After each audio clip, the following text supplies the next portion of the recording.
Germantown campus, Montgomery College Television is proud to present MC Baseball with the Raptors welcoming the Gators from Thomas Nelson Community College.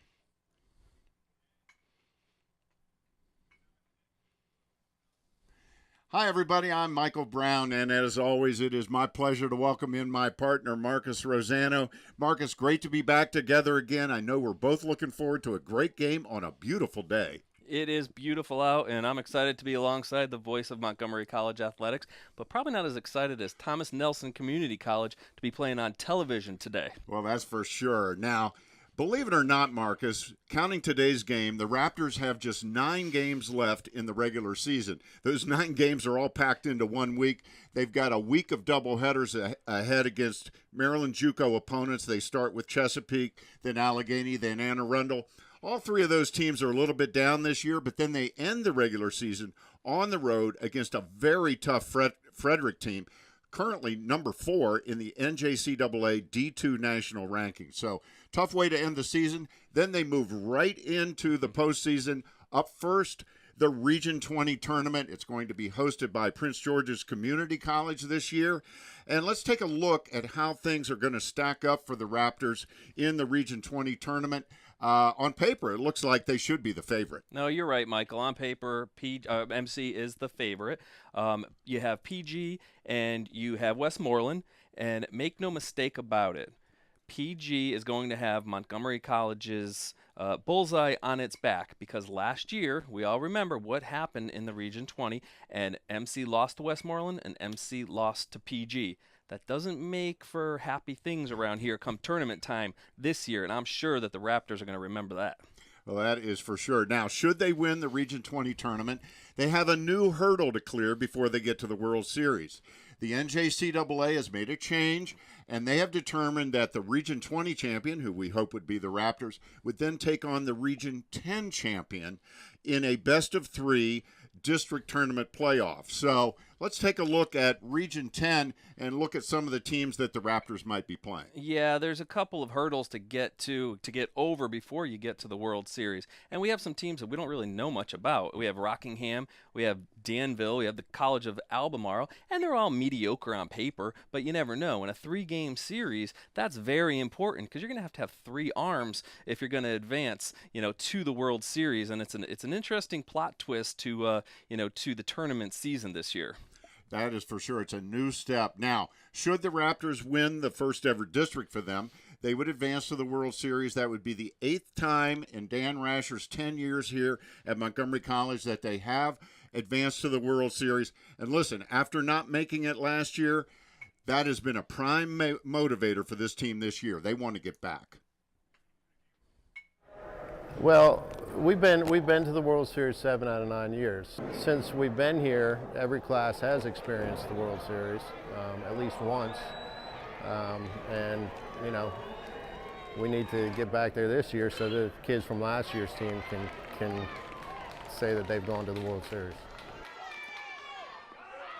Well, Marcus, as you and I well know, Dan Rasher has never had a team go 2 years in a row without going to the World Series. Michael, I think we are probably the ones who are reminding Dan Rasher of them not making the World Series last year. And you're right, he's never had a class of 2 years that hasn't made it to the World Series. So it's very important to the sophomores this year to get to the World Series. Well, I'll tell you, their road is not going to be easy, however. And over the last couple of weeks, they've been bitten by the injury and the illness bug. Antonio Pino, one of the co-captains of the team, a guy that I know you and I consider to be the emotional heart of this team, he's been out. One of the key infield backups, Brant Petrie, he's been out. And then we have star center fielder Tyler Coleman. He came down with an illness a couple of weeks ago. He hasn't played in 2 weeks, and not coincidentally, the team has struggled a bit since he's been out. Now, Dan Rasher hates to have any player hurt and out of the lineup, but Tyler Coleman, how do you replace that production? Well, you're trying to replace the first ever freshman that ever made an All-American team for Dan Rasher. Tyler Coleman was hitting .386, 6 home runs, 31 RBIs. He leads the team in triples. He scored 25 runs. So obviously, him and Pino at the top are the catalyst for this heavy-hitting Raptors team. But then you want to look at the defensive side. He roams the outfield, and in his junior college career, last year and this year, in center field, he has made 0 errors. So you can't even replace defensively Tyler Coleman. Boy, that is for sure, and it's appropriate that you end your analysis there with defense, because I think that is another key to this team getting back to the World Series. Now, the Raptors can and do play very solid defense most of the time, but when they don't, when they lose focus, it hurts them. Yeah, we saw against Stevenson, they can really pick it. Eddie Peguero at shortstop was playing some good ball. However, there's some times when the wheels tend to fall off. They're fielding .956 this year. I think they made 36 errors. That's not great. And if you're going to get to the World Series and you're going to compete, forget the World Series. You're going to win regions, you're going to win districts, and then get to the World Series. You got to field the baseball. And I know for a fact, and you do as well, that Dan Rasher, that drives him absolutely crazy. It sure does. Well, a lot for us to focus on today with the Raptors in today's game. They're taking on Thomas Nelson. It's a relatively new baseball program, but they are on the rise, and we're going to talk a lot more about them as the game unfolds. Our first pitch is just moments away. Stick with us. Marcus and I will be right back with the starting lineups after this. You're watching Montgomery College Baseball on MCTV.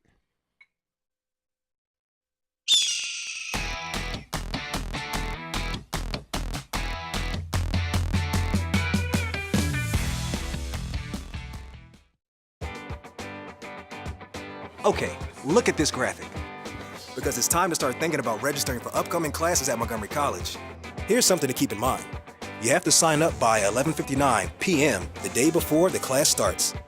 Now I know some of you are thinking, I know someone who'll hook me up and I'll be able to scoot in after the deadline. Not anymore. On time by 11:59 is exactly what it sounds like. Do you have 30 credits or more? Good. You can get priority registration, so you can sign up a full week before everyone else, helping you complete your academic program right on schedule. Don't wait till the last minute. Register early to apply for financial aid, meet with advisors, and get your books. Beat the deadline. Register for classes at Montgomery College on time by 11:59.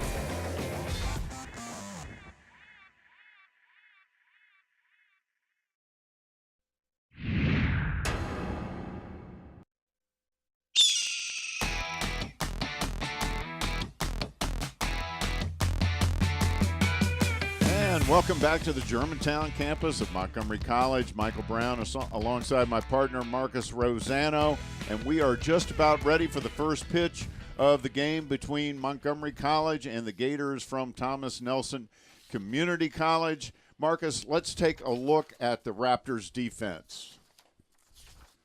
Okay, from left to right in the outfield, in left field is Corey Durkin. In center field is John Hanley, Chris Heckhouse in right.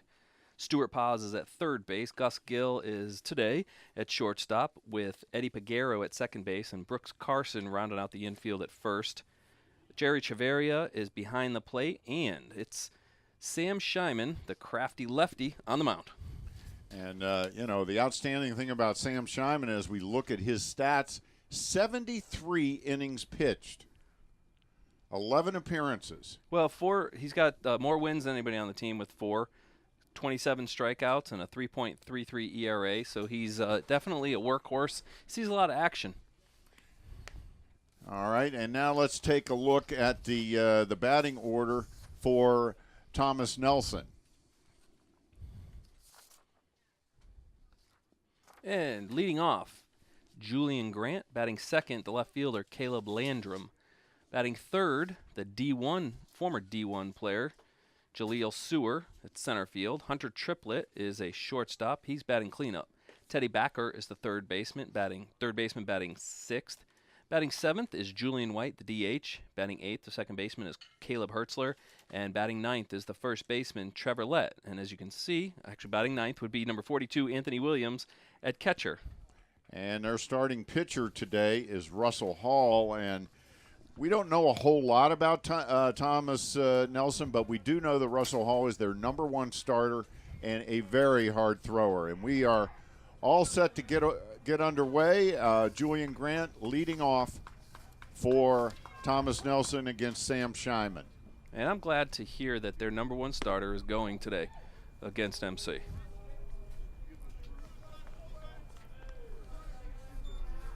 So Julian Grant steps in.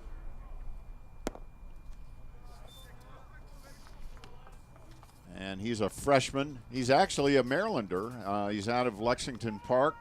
And he's playing right field today. Bats right, throws right, lays one down right out in front of the plate. Shyman on it for the out at first. Obviously, Julian trying to use his speed to get on the base paths for the first time. He is a very speedy runner. We're going to get another look at this play here. Cleanly handled by Shyman, takes his time for the easy out. So that brings up Landrum. And he takes a ball outside. This is Caleb Landrum, sophomore outfielder from Hampton, Virginia.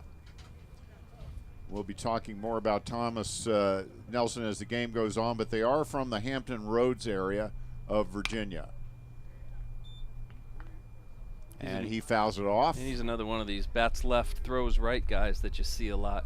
And that starts really early, even though you're a natural righty, you know, dads and big brothers. And hard ground ball to third, cleanly handled by Paz.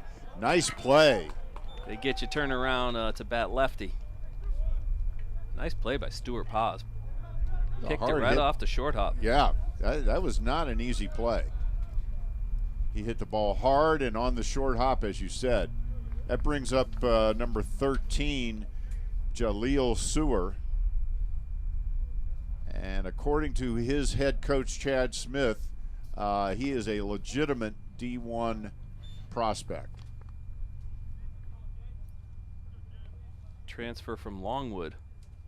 I wonder if he played with Brooks Carson of the Raptors, because the Raptors' first baseman, Brooks Carson, is also a transfer from Longwood.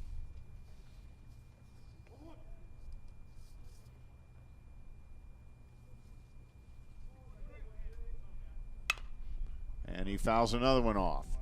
Shyman is not overpowering, but throws a lot of breaking stuff, right, Marcus? You know, if he can keep the ball, location, when you're a guy that doesn't throw super hard. Plus, he's a lefty, so. Ooh, he just hit Sewer. And I'm not sure if he was trying to move him back or he didn't have any bite on that breaking ball. I think it was the latter. I can't imagine with 2 strikes. He doesn't look happy with himself. I think he just didn't have the bite on it. That brings up the cleanup hitter, number 8, Hunter Triplett. He fouls it right back towards us.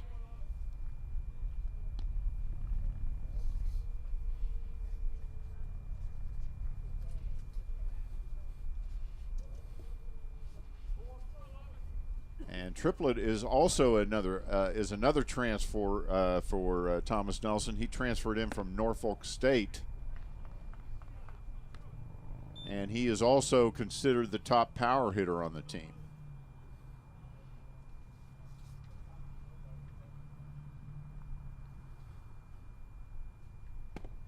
Right on the corner for a strike. Sewer can't get too big of a lead with Sam Shyman, the lefty, looking over to him. And Chavarria with a good arm behind the plate as well. So 2-2, 2 outs. We're in the top of the first inning. Coming to you on a kind of cool but very beautiful day here on the Germantown campus of Montgomery College. Curveball just misses. And Sam Shyman, the Linganore High School product, wanted that backdoor breaking ball to be called, but he's not going to get it. As we can see, we have a perfect vantage point, about 6 inches off the plate. Here's the pitch, foul ball. Off the front of the Raptors dugout. It's nice to see for Thomas Nelson and Coach Smith to have, 4-year players transferring. If you get to the 4 years program, you don't like your playing time or it's just not the right fit, there's a fallback, and that's good. And we've seen it here at Montgomery College, and that's a talent-rich base down there in Newport News and Hampton. Hard ground ball to Paz. He bobbles, picks it up, throws. Plenty of time for the out. So Paz just kept his cool, stayed with it, and gets it over to first. And Sam Shyman pitches a scoreless top of the first. We're getting ready to go into the bottom half. And as the Gators take the defensive take the field for the first time on defense, let's set their alignment on defense. And in left field, Landrum. Center, Sewer. Right field is Grant. Third baseman, Backer. Triplett at shortstop, Hertzler at second base, and the first baseman is Lett. Behind the plate is Williams, and as we talked about, Russell Hall is on the mound. Yeah, he's 2-3 on the year with a 3.43 ERA. Of course, the head coach for Thomas Nelson is Chad Smith. He's in his fourth year. His assistant is Michael Moore. And now let's set the batting order for the Raptors. Leading off, Chris Heckhouse. Batting second, Mitch Spilly, the DH. Batting third, shortstop Gus Gill. Batting cleanup, big first baseman Brooks Carson. The catcher, Jerry Chavarria, is batting fifth. The second baseman, Eddie Peguero, is batting sixth. Matt Durkin is in left field, batting seventh. Batting eighth is Stuart Paz, the third baseman, and the center fielder is John Hanley, and he's batting ninth. And, of course, the head coach for the Raptors is Dan Rasher. He's in his 10th year, and we are very happy to see that coaching first base today for the first time this season, or actually the first time since early in the season, is John Silk.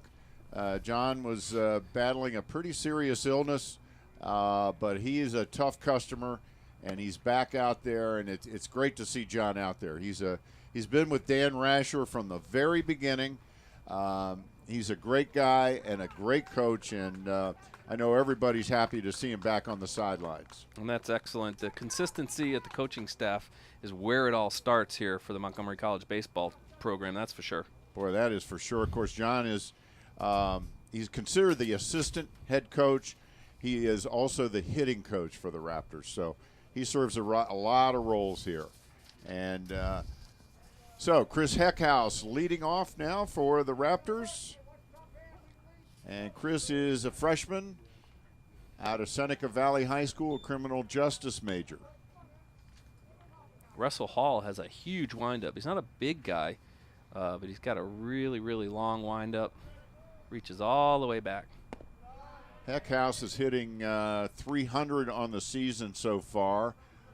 He leads the team in bases on balls. He's got 16 walks, scored 18 runs for the Raptors with a 430 on base percentage. So he's a good guy to have in there at the top of the order. Of course, he's replacing Antonio Pino as the leadoff hitter for the Raptors. And that's not easy to replace Antonio Pino.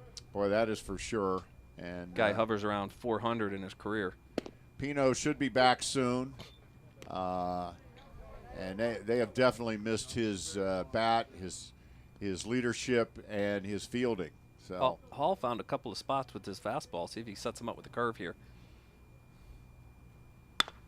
And there's a line drive single into left field over the outstretched glove there. And a nice piece of hitting by Heckhouse, because that curveball didn't have too much break, and Heckhouse kind of opened up on it. Even though he got it in on the hands, he was able to push it past the third baseman. Well, that brings up Mitch Spilly, and with Coleman out of the lineup, this is probably the most dangerous hitter the Raptors could send up there. Boy, what a surprise from Lake Braddock, Virginia for Coach Rasher this year, and Mitch Spilly. We saw him against Stevenson, and they couldn't get him out. They could hardly keep him in the park.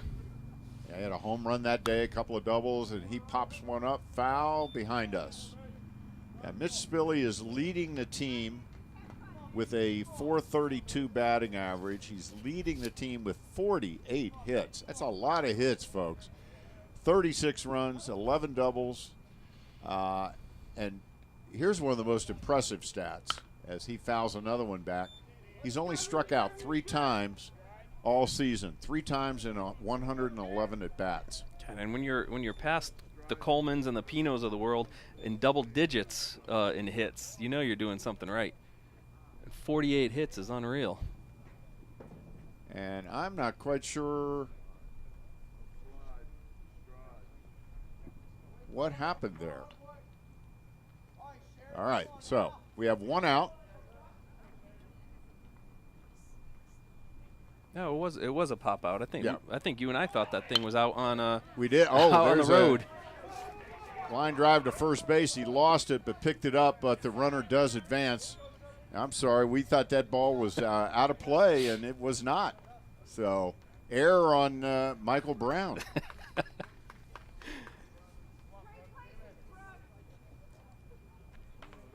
Gus Gill hit the ball hard right at the first baseman.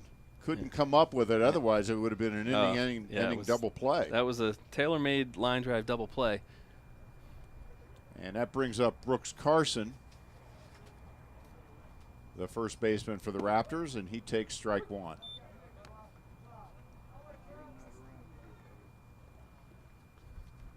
Carson, as we alluded to earlier, is also a transfer from Longwood University. So they lost a couple of good players. Good cut, fouls it back. Carson hitting .320 on the season. And he's another one of the Raptors this year that can really hit the ball hard and hit the ball far. Got 23 ribbies. You look down Rasher's roster this year, and it's looking like football weights, 220, 230, 240. These are big guys. This is a big guy. And that's outside. So Raptors with a man on second. 2 outs in the bottom of the first inning.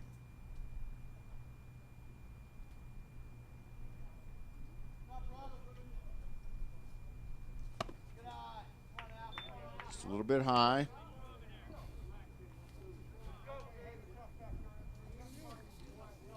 Coach Smith was right about this young man, Russell Hall. I mean, he puts every ounce of his body behind his fastball.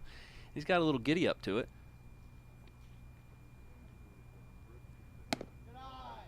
He does have that long windup, as you mentioned.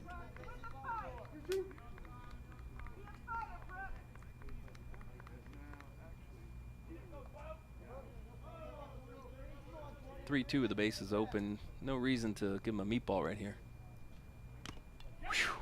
Foul tip. Catcher hangs on. That's a strikeout.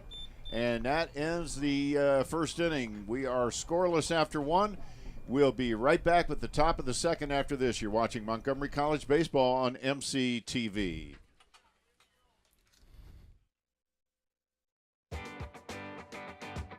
Okay, look at this graphic.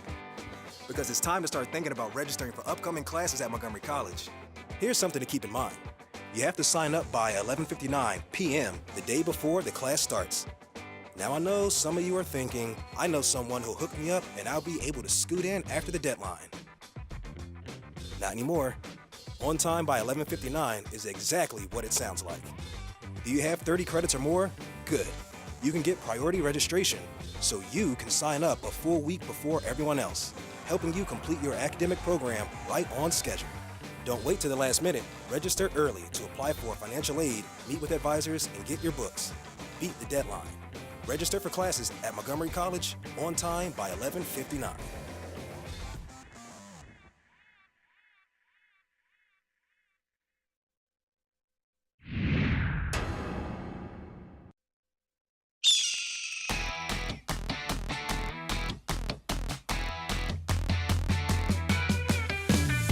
Welcome back to the Germantown campus. We're ready to get the top half of the second underway. And, you know, we've been talking about Thomas Nelson, Marcus, and people out there are probably going, well, who is Thomas Nelson? So give us a little history lesson there. Well, I can tell you who Thomas Nelson is because, well, like you, I actually Googled him. So not only did I need your notes, but I found it myself. But yes, Thomas Nelson Community College was named for Thomas Nelson Jr. He was a planter, a soldier, a statesman, if you would, from Yorktown, Virginia, very famous Civil War town. He represented Virginia in the Continental Congress and was its governor in 1781, and he's considered, how about having this title, a U.S. founding father.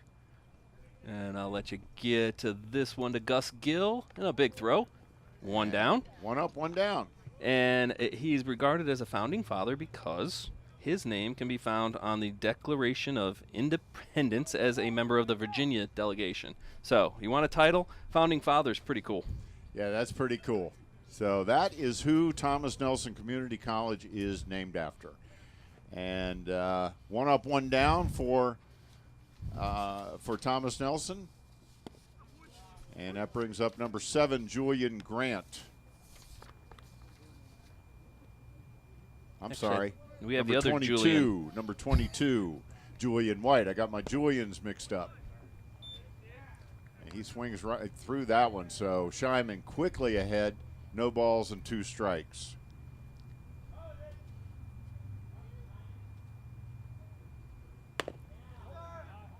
Nice location for Shyman. Big slow curveball on the pitch before, and then he moved him way off the plate.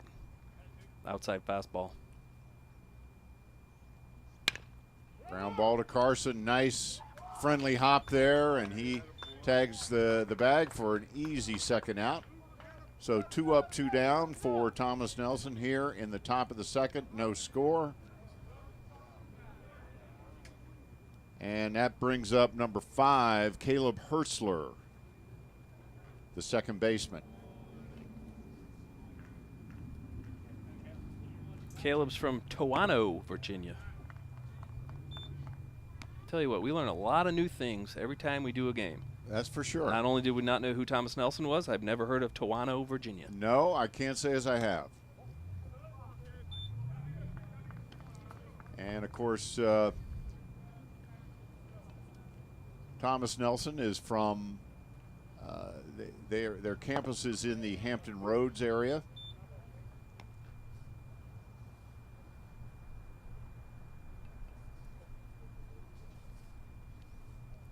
And ball outside and low. 3 balls, 1 strike. 2 outs, top half of the second. Ground ball foul just outside the line. Just outside the reach of third base coach for Thomas Nelson Community College. Tried to barehand it, but thought otherwise. Probably a good choice. And, yeah, and that's Chad Smith, of course. He's the head coach for Thomas Nelson. He's kidding with Dan Rasher over there saying, "Where's my glove?" And there's a walk. So I tell you what, Hertzler walks. Sam's hard on himself on the mound out there. Not happy with putting a guy on with 2 out via the free pass. And that brings up number 15, Trevor Lett, the first baseman. Talk about your good-sized guys. Yes, sir. That's a first baseman right there. And that's ball low. Sam Shyman is from Linganore High School. You know a thing or two about Linganore, don't you, Marcus? Mount Airy, my hometown. Well, currently. But fantastic athletic program. Great high school, Linganore High School. One of the top 10 in Maryland. But athletic facilities-wise, it's top-notch. From softball to baseball fields to the football field. Excellent high school. And it's interesting, it's not too far from Frederick Community College, but obviously Sam wanted to come down to MC and play ball for the Raptors. Well, that's the kind of reputation they have. There's a ground ball to short, Gill, and there's an error. As he bobbled it, rushed his toss a bit to to Peguero, and Peguero couldn't hold it. I think we're probably going to have to give Eddie the error on this, because eventually, after Gus sticks with the ball, I think they had a play and a little bit of a change up to Eddie, and Eddie took his eye off the ball. But again, we talked about it in the pregame, just not crisp at all times, all 9 innings in the field for the Raptors, and that's one thing that Coach Rasher is concerned about. So with 2 outs, all of a sudden, Sam Scheinman finds himself in his first little bit of a jam, and that brings up the leadoff hitter, Julian Grant, and there's a lofts one into left. It's going to fall in there for a single, but it's not deep enough to allow Hertzler to score, as number 21, Matt Durkin, got over there pretty quickly and got it right back in. He did, and you know, since I'm in the booth and Coach Smith is on third base, I'm a little bit more of a riverboat gambler, so I would have sent him and made Mr. Durkin make a throw from left field. Got another look here. So you see, Michael, what happens here, you have a base on balls with 2 outs, you have an error with 2 outs, and you darn near have your first run with 2 outs. And he was held at third on a base hit. Got the bases loaded, and that brings up Julian Grant, who's 0 for 1. He grounded out his first time up.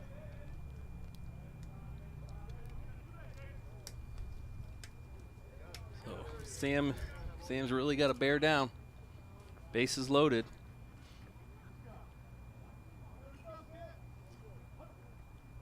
So what looked like an easy inning for Sam Scheinman has turned on a dime. Now we have the bases loaded, and there's a line single into right field, and that's going to score 1 as Chad Smith holds the runner there. Probably a wise move there, as the ball was not that hard hit, but it does score the run. So Thomas Nelson grabs the lead as Hertzler scores, and that walk comes back to haunt you. The walk, the error, and it's 1-0. And this team made the long trek from Hampton, and it's paying off early. They've really got to be excited to be in this park today, playing a very established junior college team in Montgomery College, and they're just a startup. So this is a big game for them, regardless of what happens with their season this year. This is really a big game, and they're going to be able to show this to future recruits. And good for them. They came out to play. Landham, soft ground ball. This is going to be trouble. They're not going to get it. As Scheinman came over, Peguero points to himself, said it was I should have gotten over, but he didn't, and as a result, Letts scores, and that makes it 2-0 now.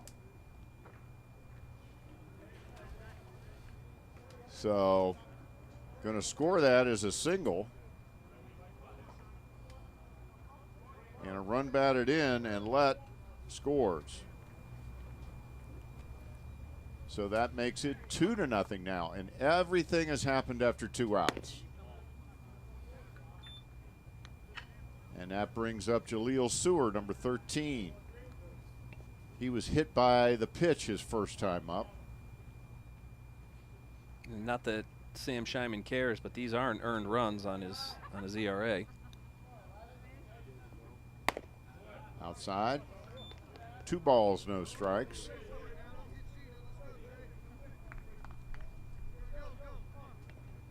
There's probably another good reason why Coach Smith didn't send the guy from third base, because he's got his Division I prospect at the plate. That's a run-saving snag by Chavarria. Yeah. So it's now 3 balls, no strikes. And now pick your poison. Do you want to groove one to Sewer? Bases loaded. Tough spot here for Scheinman. And he walks him. So that will force in a run. That counts as an RBI. as Williams scores. Again, all of this after 2 outs. And that brings up Triplett. He grounded out to the shortstop his first time up.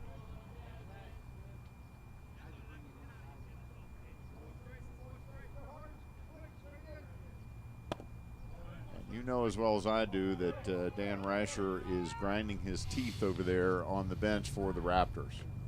You know, and in the grand scheme of the Raptors season, this game technically doesn't mean much, but then again, it does for the psyche of this team. Got a big week, the biggest week of the year coming up, if you want to think of it that way, with so many Maryland JUCO games coming up. And then, of course, you got the heavyweight matchup with Frederick at the end of the week. You don't... That ball gets away. Chavarria jumps on it. You don't want to limp in to, well, basically they are limping in because they're injured.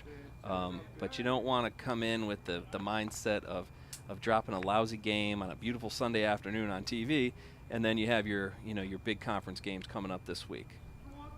Yeah, as we talked about in the pregame, they've got 8 games scheduled this week, weather permitting, of course. Never a sure thing this time of the year. Hard hit ground ball, and boy, he almost cleared the bases.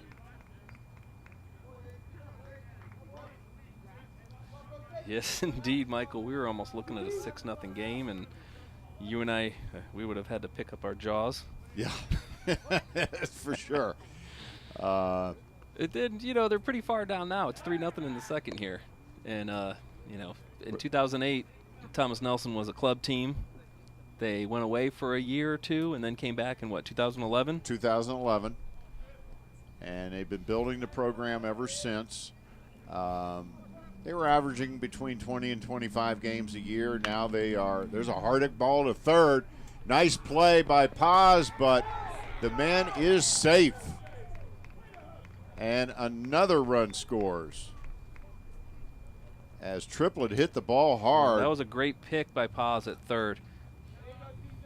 Paz made a great stop, but number 4, Landrum beat him to the bag to keep it going. If they buzz us in the booth, I'm not going to be able to tell them if it was safe or out. That was a really close play. Very close play. But, hey, Paz saved 2 runs. And there's a line drive into center field. It falls in for a hit. 1 run scores. Another run scores. Ooh, boy, that was a ugly slide there by Jaleel Sewer. He's lucky he didn't get hurt. As Landrum scores, Sewer scores on a line drive base hit up the middle by Backert. And boy, all of a sudden it is 6-0, and everything happened after 2 outs.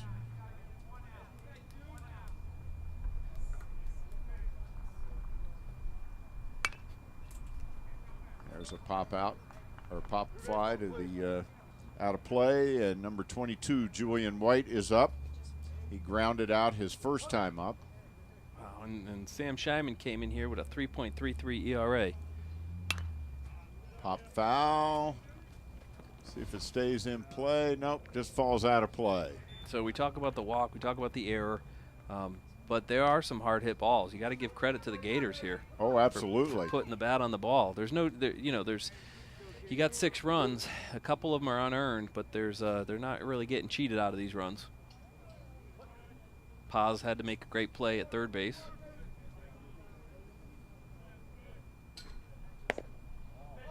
In the first inning, he seemed to be moving the ball in and out. His location was much better, but getting ahead of folks. But he's not getting ahead on these guys.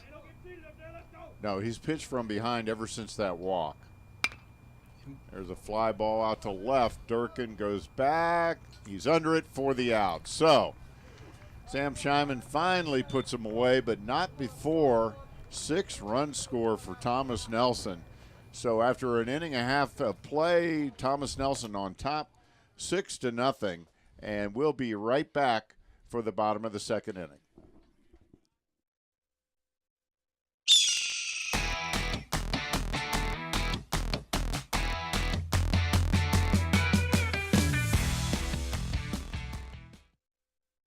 No matter where you're headed, no matter what your age, you'll find it all here at Montgomery College. Small class sizes, flexible scheduling, over 130 programs of study, award-winning faculty, nationally ranked NJCAA athletics. The possibilities are endless at Montgomery College. Apply today.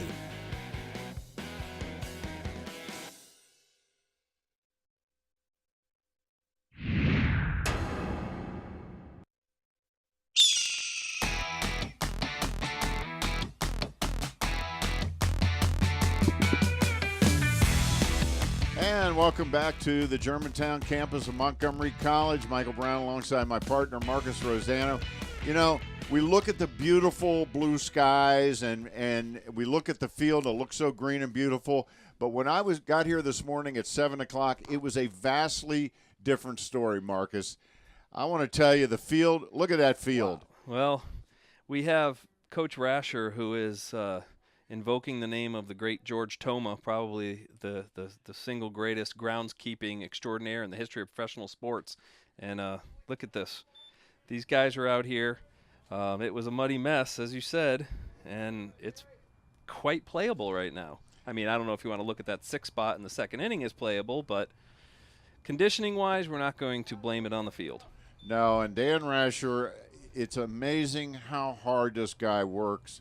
And his staff and the players to get this field in shape. But like I said, when I got here this morning about 10 to 7, Dan was already here and already getting to work. But I want to tell you, there was standing water all over this field, and it is remarkable what they have done in a short amount of time to get this field playable. So hats off to Dan and his staff. And you know what, Marcus? This is something they do all the time. And, you know, the thing is about today is we have to thank them from the MCTV side of things because, there's a lot of preparation with all our crew, going into this afternoon, and he really wanted to get this game played for us. Well, Jerry Chevrolet gives that one a ride. It's off the glove of the left fielder. He's trying for second. That may be a mistake, and it is. I think Jerry probably thought that ball was a little bit farther behind the right fielder. So that's going to be a single, but he's out at second on the throw. Hit the ball hard. But Julian Grant, he misplayed it, and the ball only skipped out by about 6 feet, and then he makes the strong throw. But, you got a catcher running, of course, and Chavarria is never going to be, mistaken for Ricky Henderson. But, hey, I think he read it wrong, and so did the right fielder. And, unfortunately, it's an MC out. All right, that brings up Eddie Peguero. And Peguero playing second base today. He is normally the shortstop for the Raptors, but because of the injury to Antonio Pino, he is playing second base today. They've tried a number of different players there since Antonio went out with his injury. We saw him make some fantastic plays at shortstop against Stevenson. He bloops one in the infield. It falls. Throw to first. The second baseman just ate it there.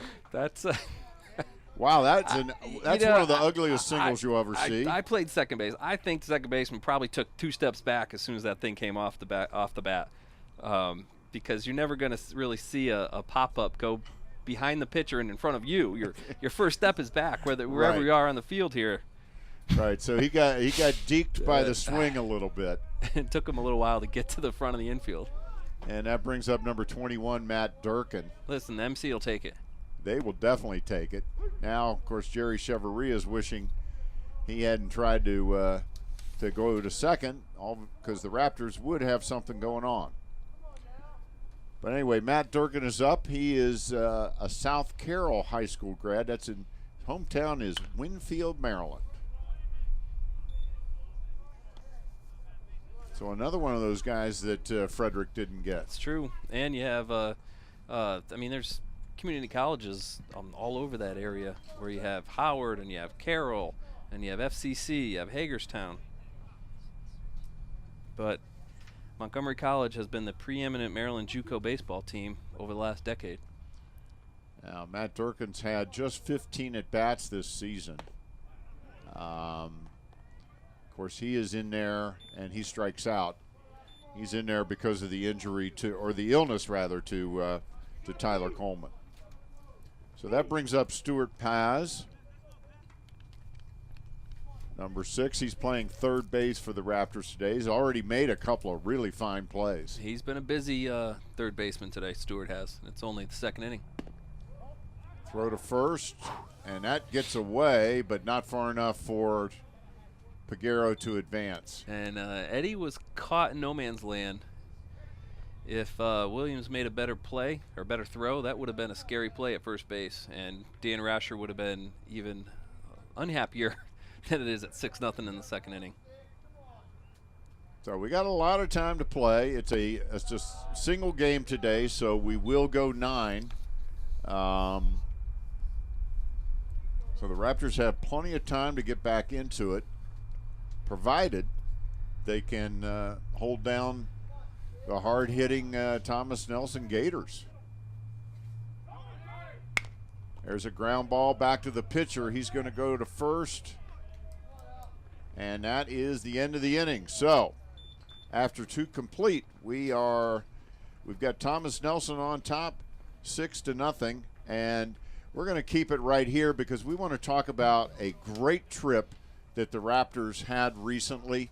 They took a 3 or 4 day trip up to upstate New York. They played a couple of doubleheaders, and in between the 2 doubleheaders, the team went to Cooperstown, the Hall of Fame, and this was something that Dan Rasher really wanted his players to see, to appreciate the history of the game, and this was a real treat for these guys. Well, there you see Babe Ruth, and I remember when I went to Cooperstown, I think I was 12 years old, and what a thrill.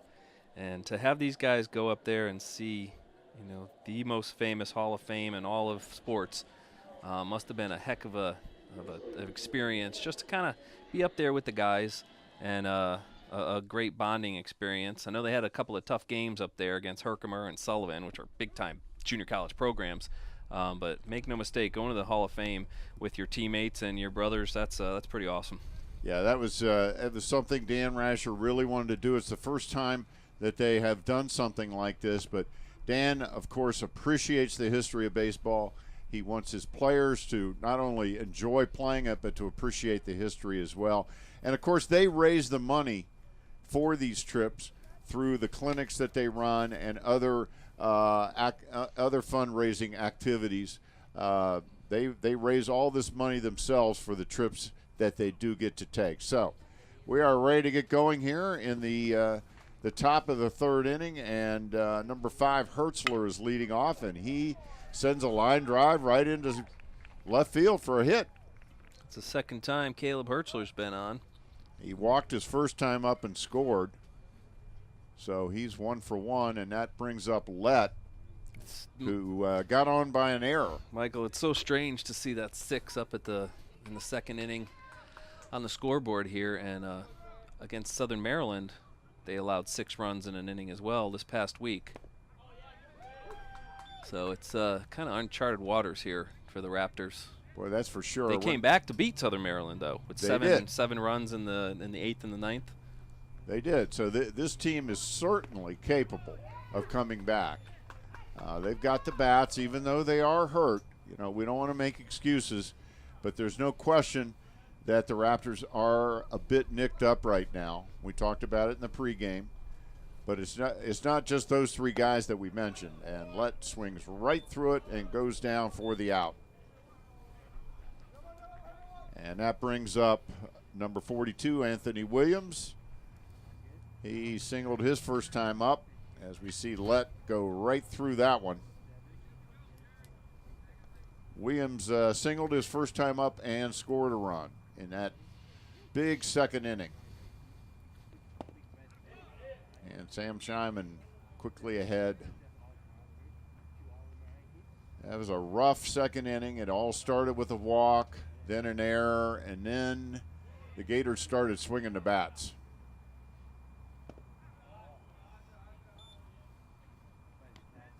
It's a ball, evens the count at 1.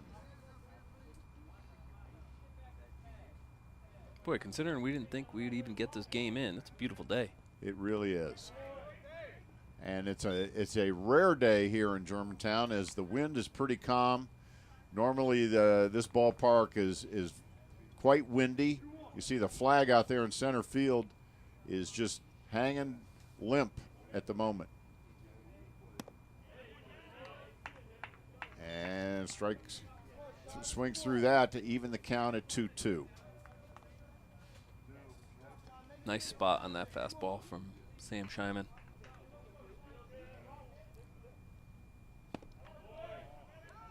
And he just missed it. He wanted that one. Yeah, he wanted the backup breaking ball.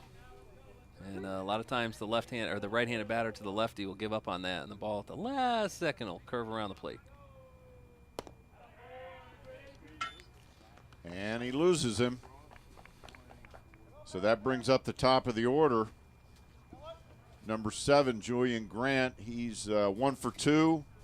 Last time up, he singled and knocked in a run and also scored a run.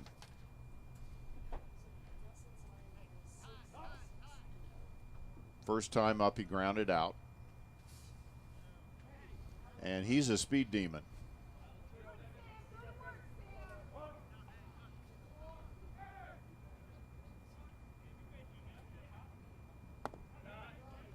Takes a ball in the dirt. So 1 out, 2 on here, top of the 3rd inning. Raptors trailing 6-0. And Sam Scheiman really wants to limit the damage here. There's a ground ball to 3rd. Paz tags the bag for 1, throw to 1st. And double play. Wow, Carson came off the bag and sweep the tag as the runner was running by first base. Great play all around. And that's a good way to end the top of the 3rd. We're going to take a quick look, and we'll take a quick look. There's Stuart Paz. Long throw. Nice play from Carson, and we'll be right back with the bottom.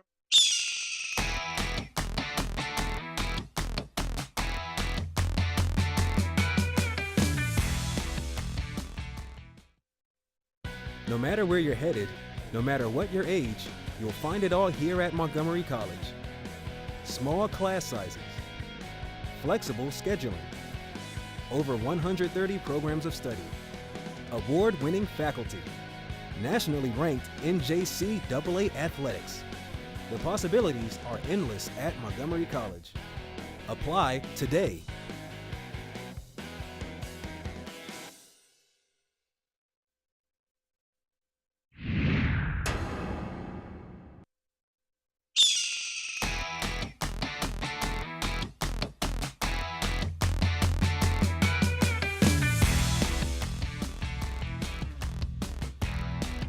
And welcome back to the Germantown campus of Montgomery College. There's a beautiful shot there of the campus. That's actually the reverse side or the back side of the Bioscience Education Center. Beautiful shot there. That is a great shot, and that's right down next to Holy Cross Hospital. As you can kind of look up the hill to Montgomery College, and at the base of this big hill that we're sitting on right now is Holy Cross Hospital.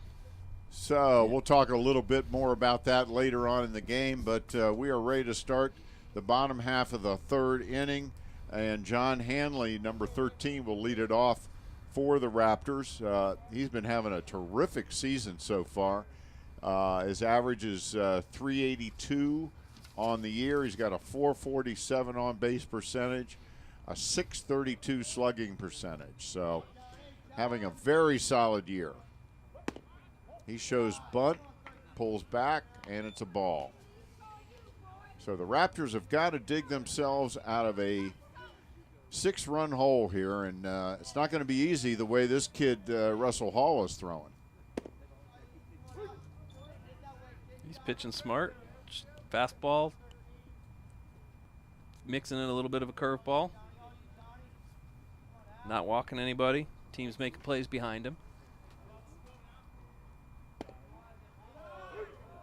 And, you know, that's a nice pitch right there. I mean, He got the outside corner with a fastball on the pitch before, and John's probably looking a little bit across the plate, and then here comes the curveball, which looks like it's coming at your left eye, and then you kind of shudder a little bit, and the thing curves right over the plate.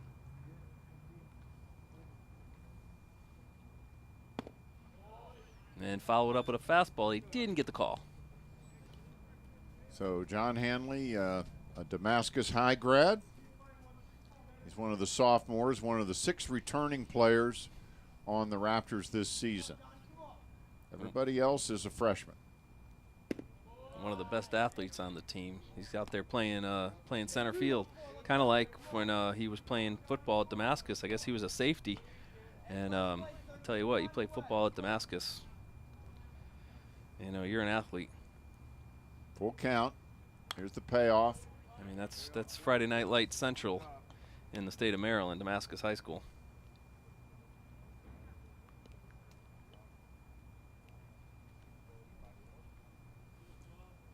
So full count. Bottom half of the 3rd inning.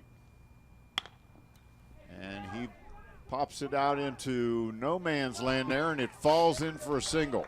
So he kind of hit it off the fists, got just enough to get it over the shortstop's head into shallow center field for a base hit.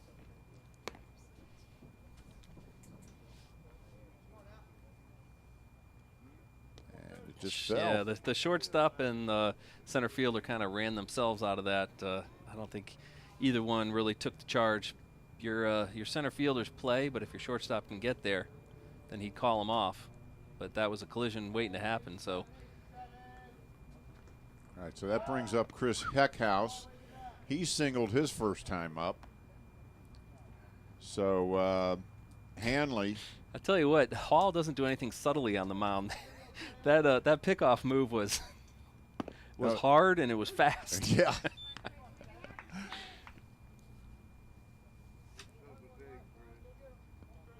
Russell Hall is a freshman out of Smithfield, Virginia. I wonder if that's named after the Hams. It certainly is.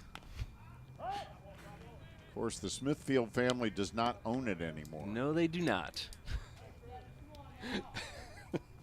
We've when we travel down in the summer to the Outer Banks, we've taken the not 95 route and we've gone through Smithfield. Some historic little towns if you're going to stay off the highway. And he lines one into right. Oh, and it's caught, and they're going to double hand. Nope, bad throw. Otherwise, they did have Hanley easily doubled off. Yeah, you know, Julian Grant probably had more time, but you catch that ball, you see the guy halfway down the line, rush it a little bit, and the ball flies out of your hand. Great replay from the MCTV crew, as always. I'm guessing there that there must have been a hit and run on. I can imagine Hanley running on that otherwise. That brings up Mitch Spilley. He popped out his first time up. And as we were talking about his last time up, he's probably the most dangerous hitter on the Raptors right now. And he fouls it down the left field line. It's out of our vision, and it's out of play. You know, he's been jumping out of his shoes at the high fastball from Hall. The first couple of times that he saw the fastball from Hall, he cut on it, and he just did the same thing. I think Mitch really wants to put this one out of the park and get the Raptors on the board. We might want to take his time a little bit, wait for his pitch. He's got 5 home runs. Last time we did a game a couple of weeks ago, he hit one over the left field wall. Fouls that one off. So Hall is ahead in the count, 1 ball, 2 strikes. Bottom of the 3rd inning, man on first base, 1 out. And we can't let Mitch Spilley play a game without commenting on his stirrups. Love them. Love the high socks. There's There's a line drive into center field. It falls in for a base hit. Hanley had to hold up there, so he only makes it to second. But the Raptors have something going. That brings up Gus Gill, who flied out to center field his first time up. I'm sorry, got on via a fielder's choice his first time up. Gus Gill, another one of the 6 returners. And that ball gets away, and the runners will advance. That's a wild pitch. You know, this is the first time that we've seen Hall, you know, look a little bit shaken on the mound. So, going to get another look at that. Clearly a wild pitch. That's way outside. As Bob Uecker would say, just a bit outside. So now men on second and third, one out, and a RBI opportunity here for Gus Gill, and he knows what to do with it in this situation. Gus has 11 RBIs on the season. He's hitting .354.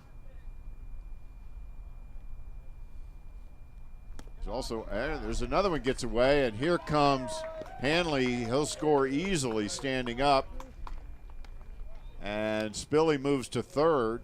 And Williams and Hall aren't on the same page right now, that's for sure.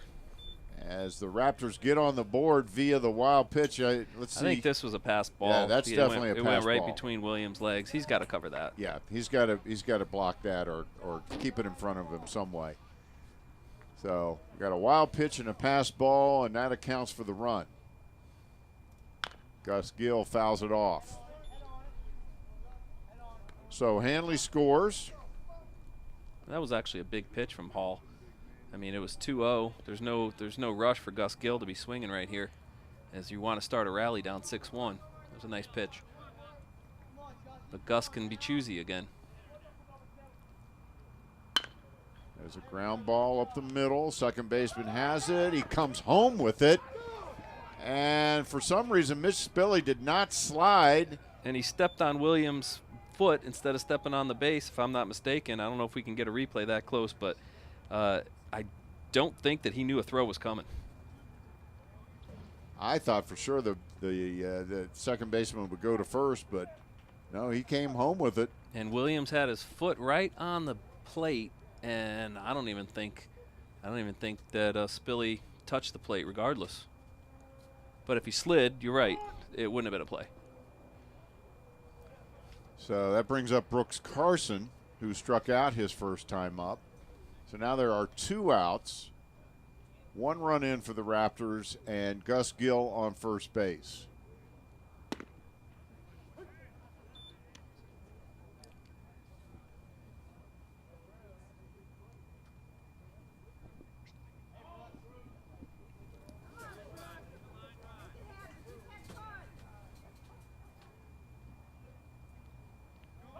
There's the pitch, curveball, fouled in the dirt.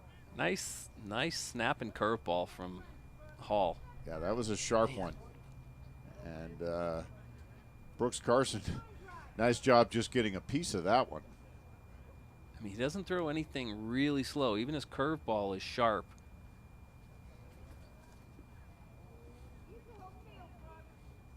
But he's not changing a lot of speeds, really. And now he's 1 pitch from getting out of this inning. And that's in the dirt, and Williams was going to go to second, but he lost the handle on it. So Gus Gill with the stolen base. Puts himself into scoring position here for Brooks Carson with 2 outs. And Carson strikes out on that curveball again. So after 3 complete innings of play, the Raptors do get on the board, but they still trail 6-1. We'll be right back with the top half of the 4th. After this, you're watching Montgomery College Baseball on MCTV. Okay, look at this graphic. Because it's time to start thinking about registering for upcoming classes at Montgomery College. Here's something to keep in mind. You have to sign up by 11:59 p.m. the day before the class starts. Now I know some of you are thinking, I know someone who'll hook me up and I'll be able to scoot in after the deadline. Not anymore. On time by 11:59 is exactly what it sounds like. Do you have 30 credits or more? Good. You can get priority registration, so you can sign up a full week before everyone else, helping you complete your academic program right on schedule. Don't wait till the last minute. Register early to apply for financial aid, meet with advisors, and get your books. Beat the deadline. Register for classes at Montgomery College on time by 11:59.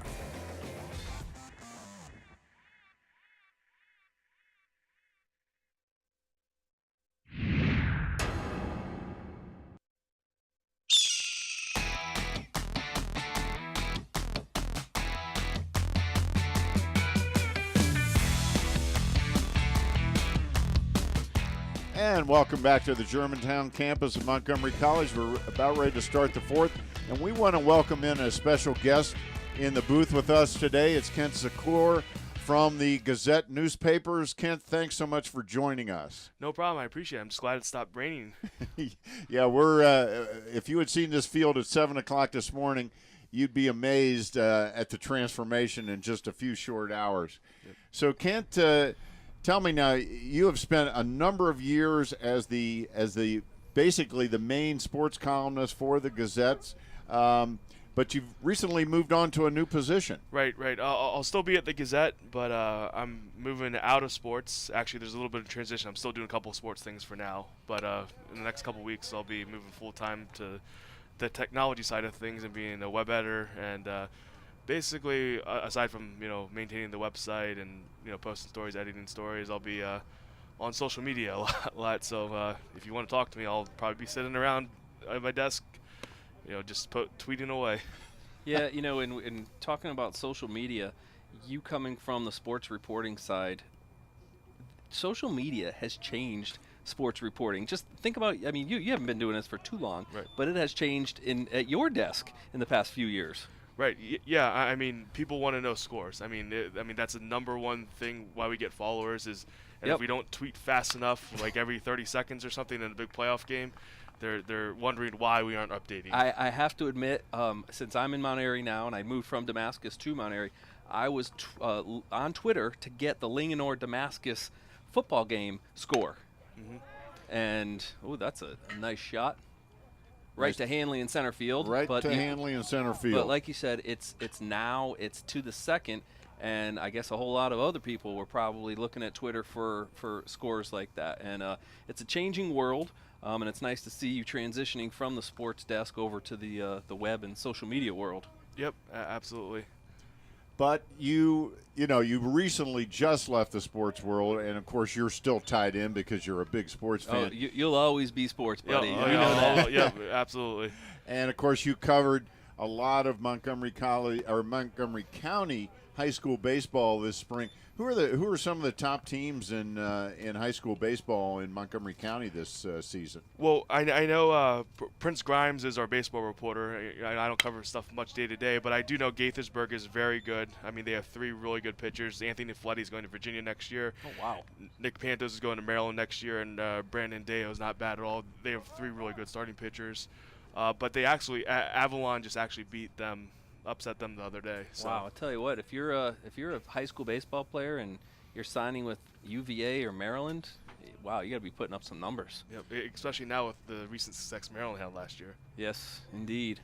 And now, just to catch us up, Jaleel Stewart singled, and there's a ground ball to second base. Could have an inning-ending double play here by Triplett. Oh, the throw pulls him off, so it's just a fielder's choice ground ball there by Triplett. But now the Raptors have had a tremendous amount of success over the years, recruiting players out of Montgomery County high schools. What do you attribute that to? Well, I mean, it's kind of being that hyper-local thing. I mean, Montgomery College is the junior college of Montgomery College. In fact, the only college in Montgomery County, I believe. Yeah, so looks like Backer got one in the foot, but Dan Rasher has the direct link to these coaches, and and this still is big time baseball, and this. I mean, you went to Magruder. Yep. You don't just graduate after playing high school ball and just fall into a junior college program. I mean, this is real baseball. Not everybody even gets the opportunity to come play junior college, let alone 4-year school, whether it be at the Division III level.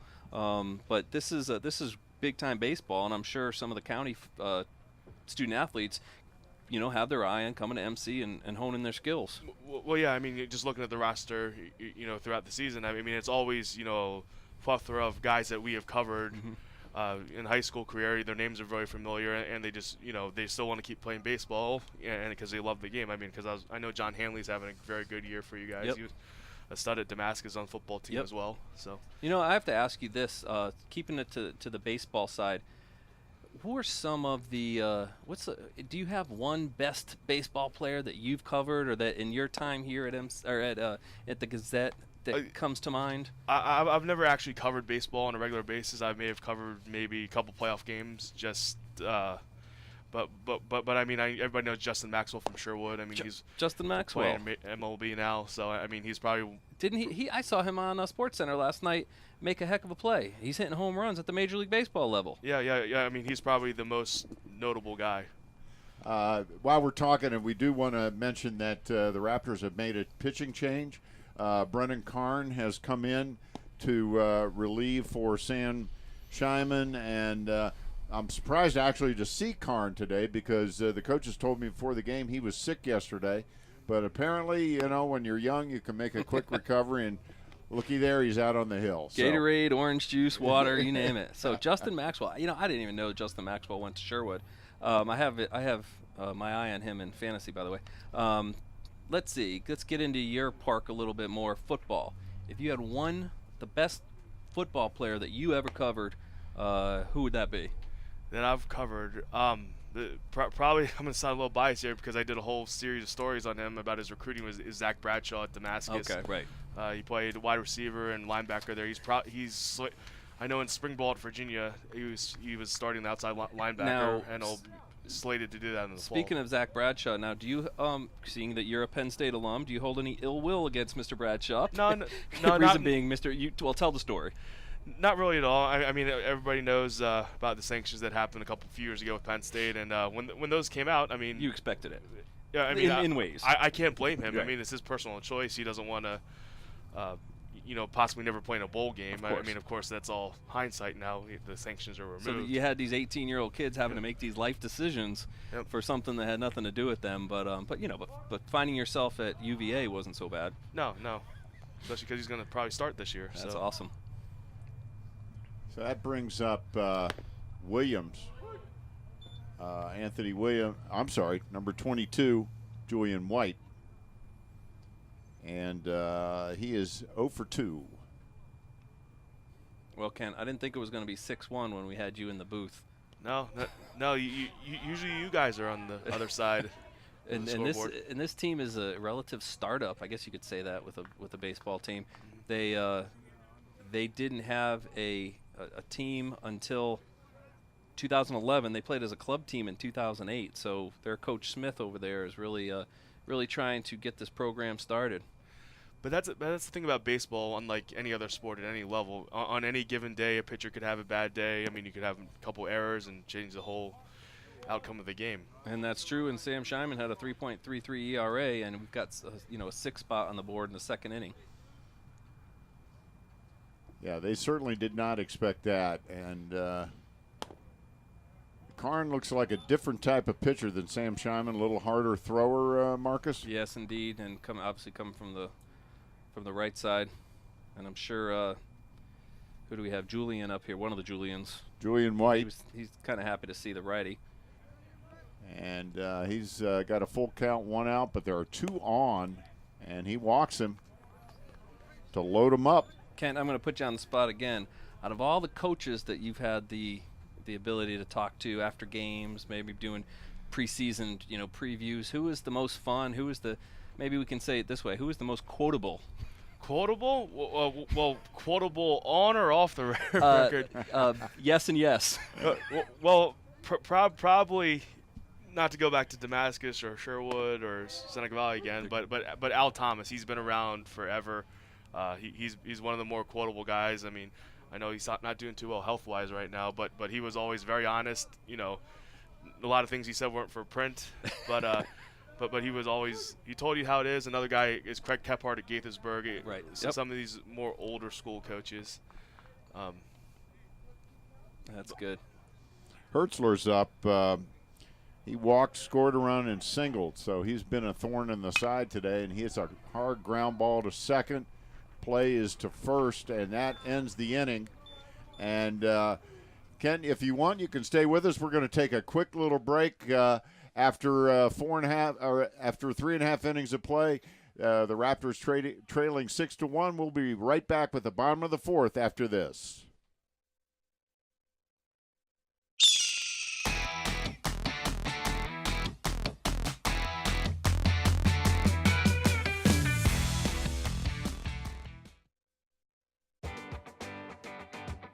Okay, look at this graphic.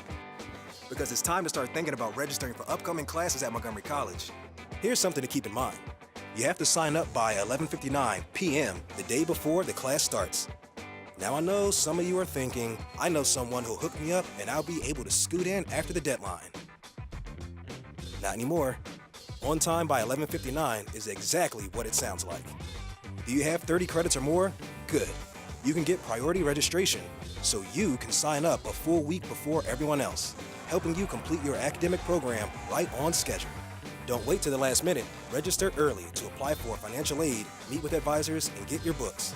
Beat the deadline. Register for classes at Montgomery College on time by 11:59.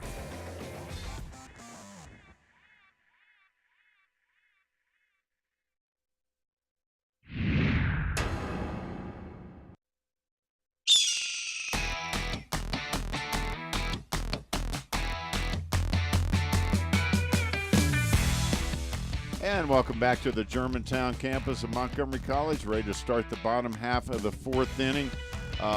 Leading off for the Raptors will be number 10, Jerry Chavarria.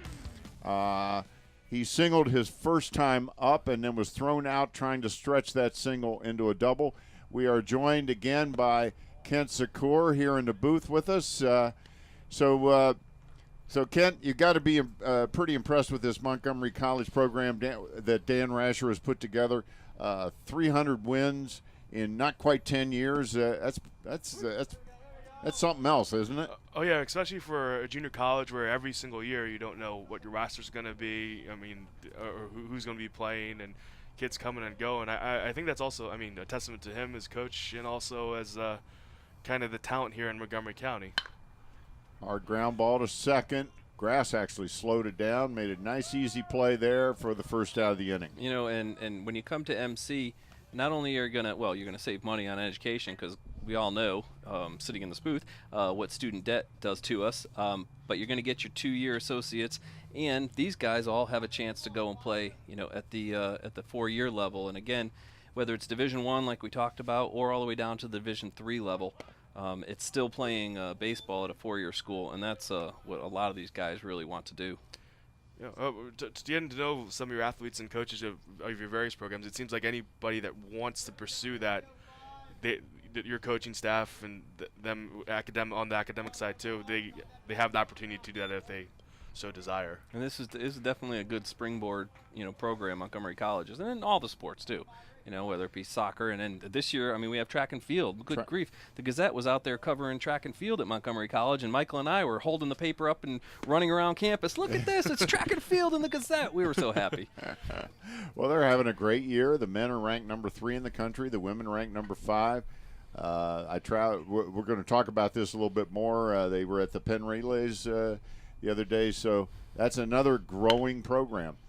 And there's a ground ball up the middle. Second baseman ranges, gets it, throws Peguero out for the second out of the inning. So 2 up, 2 down for the Raptors. Kent, I'll put you on the spot again. If there's a program in high school in Montgomery County when it comes to all athletics, top to bottom, what's the number one? I remember back in the 90s, Seneca Valley used to win everything, and now the power has kind of shifted in Germantown to Northwest. What's the number one program? And let's not talk about Good Counselor, DeMatha, stuff like that, obviously. Well, everything goes in cycles, but Sherwood's usually pretty good. Yep. Sherwood softball doesn't lose, right? Yeah. I mean, the big key is the places that have youth organizations, like DSA up in Damascus, or OBGC and Olney with Sherwood. Is big time. Yep. But yeah, I think consistently across the board, Sherwood's one of the best, most consistent in everything. Damascus is pretty strong at everything, but they've always been in a classification lower. Yep. That's true. Matt Durkin at the plate. Hits the ball hard to center, but the center fielder right there to gather it in for the third out. 3 up, 3 down for the Raptors here in the bottom half of the fourth inning. Kent, we want to thank you so much for joining us in the booth today, taking time out of your busy Sunday, and we wish you nothing but the best in your new endeavor at the Gazette. And we'll see you on Twitter. Yep, I appreciate it, guys. We'll be watching for those tweets. All right, and we will be right back with the top half of the fifth after this. You're watching Montgomery College Baseball on MCTV.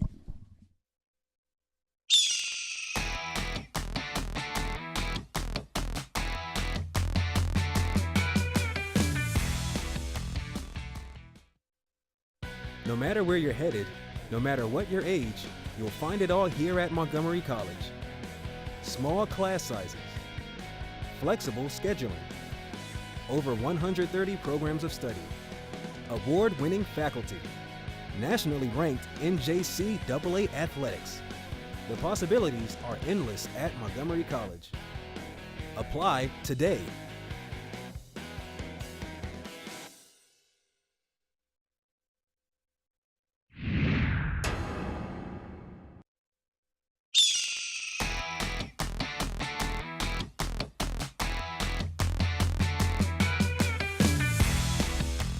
And welcome back to the Germantown campus of Montgomery College. We're ready to start the top half of the fifth inning.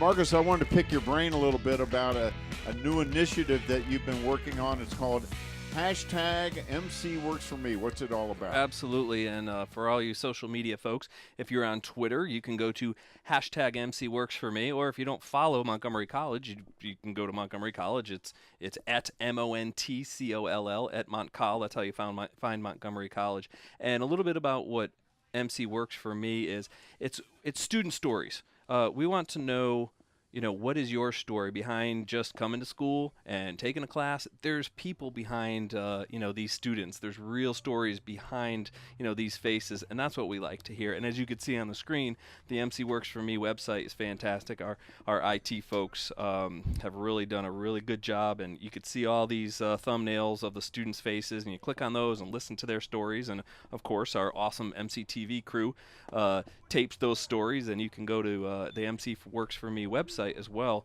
and learn a little bit about that. And if you're watching this game at some point and you want to go to our Twitter and hashtag us MC Works For Me and tell us how MC has worked for you.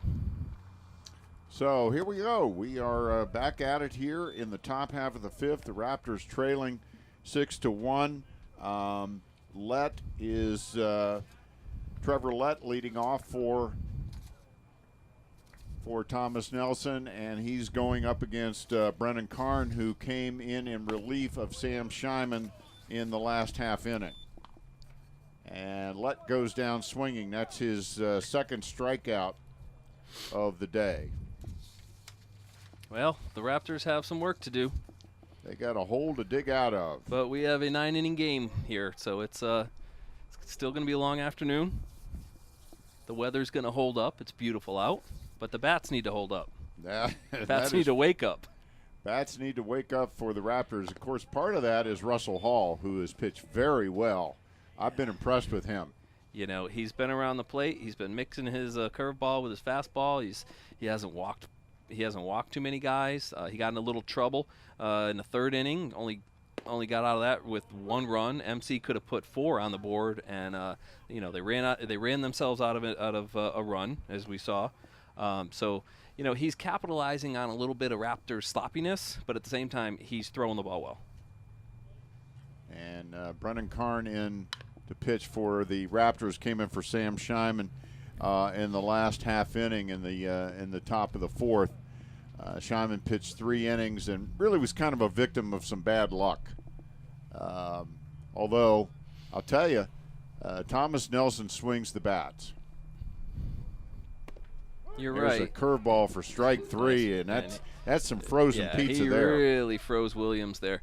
But you're right. The Gators have had timely hits. They're not trying to do too much. They're just putting the ball in play. Got a good look at it there with our replay machine, and that brings up number 7, Julian Grant, and he is 1 for 3, a single, an RBI, and a run. hit into a double play his last time up.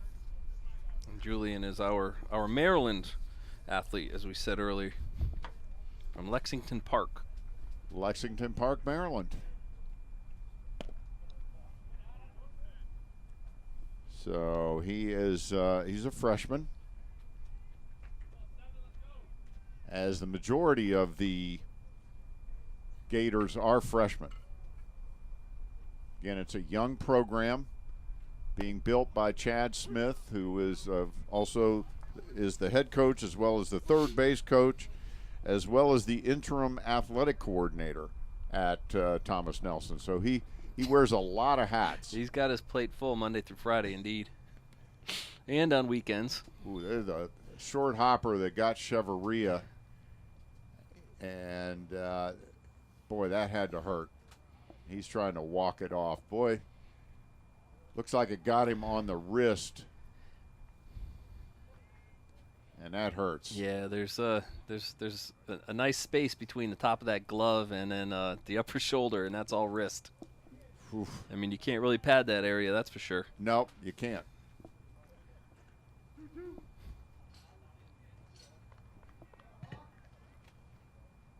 That's a tough job back there behind the plate.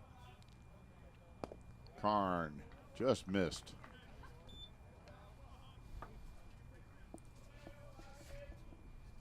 So Brennan Karn on the season, he's pitched in 7 games, 3-1, so he's got a good winning percentage, 3.09 ERA. And boy, he struck out Grant and he struck out the side. So a nice 1-2-3 inning there for Brennan Karn. And after 4.5 innings of play, the Raptors still find themselves trailing 6-1. And we're going to keep it right here. We're going to talk about one of the new buildings on the campus of Montgomery College there in Germantown. There you see it right there. Beautiful shot of the Bioscience Education Center here at the Germantown campus. Tell us a little bit about it, Marcus. You know, I think we say this a lot, state-of-the-art buildings. I mean, we have a new building on the Rockville campus, the Science Center, but here in the Germantown campus, as you can see the Bioscience Education Center, it is one of the, as you can see, again, the labs here, the bioscience engineering program at Montgomery College is growing by leaps and bounds, and we're in a very, very productive area here in Maryland, right here on the I-270 corridor when it comes to biotech companies and chemical engineering and biology as well. For, as you can see, some great shots by MCTV. I'm sitting here looking at this monitor, and that's fantastic. But the Bioscience Education Center just got recent visits from Senator Cardin. We had Penny Pritzker and Tom Perez, Labor Secretary and Secretary of Commerce, visit the Germantown campus, and they were all in the Bioscience Education Center. It's a pretty awesome building, and it's one of the tenants of what's called the Hercules Pinckney Life Sciences Park here on the Germantown campus. And Stuart Paz is leading off for the Raptors. And if everybody remembers the name Hercules Pinckney, he was the former president of Montgomery College. So we would call him a president emerita, former interim president, before he handed off to our current president, Darian Pollard, Dr. Pollard, as most of us call her. And Stuart Paz leading off for the Raptors. He's hitless on the day. Played a nice third base, though. And he hits it hard to his counterpart at third. Long throw over for the out. So 1 up, 1 down here in the bottom of the 5th inning, and that will bring up the top of the order, Chris Heckhouse. I'm sorry, bottom of the order, John Hanley. Hanley singled his only time up. Raptors, this is kind of the tale of the game here, that they are just now getting through the order for the second time. That's a surprise. That's something that we're not accustomed to. You know, the player at third base who just made that play, back hurt, he actually was here about noontime And there's an interesting story. Not only is a young guy have a 4.0 grade point average, but he commutes to Thomas Nelson from Richmond. There's no community college baseball teams in his area, so he also takes classes at John Tyler Community College. They don't have an athletic program, so not only is he going to get his degree from John Tyler, but he's going to get his degree from Thomas Nelson, and he's playing baseball all the while. So talk about busy. Mr. Backhurt here is a busy guy, and he's already been accepted to VCU. So his hard work has paid off, so congratulations, young man. And he's going to try to walk on to the VCU baseball team. So this is obviously a very motivated kid. Hanley pops it up, and the center fielder gathers it in. White for the out. So 2 up, 2 down. And Virginia Commonwealth is no slouch at Division I baseball. They are a good program. That brings up the top of the order. Chris Heckhouse. He's 1 for 2, singled his first time up, and hit a fly ball to right his last time up. So 2 outs here, bottom of the 5th inning. Raptors trailing 6-1.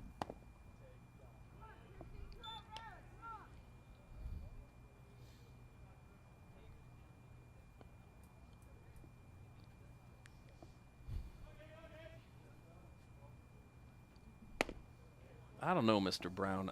I don't sense the fire or the energy from the Raptors. Is it because, Antonio Pino's sitting on the bench here with an injury, or Tyler Coleman is injured? It's just it doesn't seem like there's that spark out here today.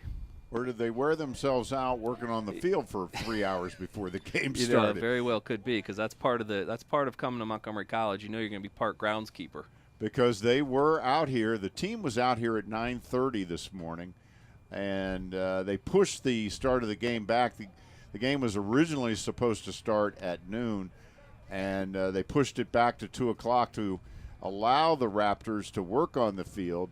And I don't know. I mean, that's going to have a little bit of an effect on them, I'd love to see some changes at the facilities aspect of Montgomery College to really – take charge of these baseball fields for these young guys.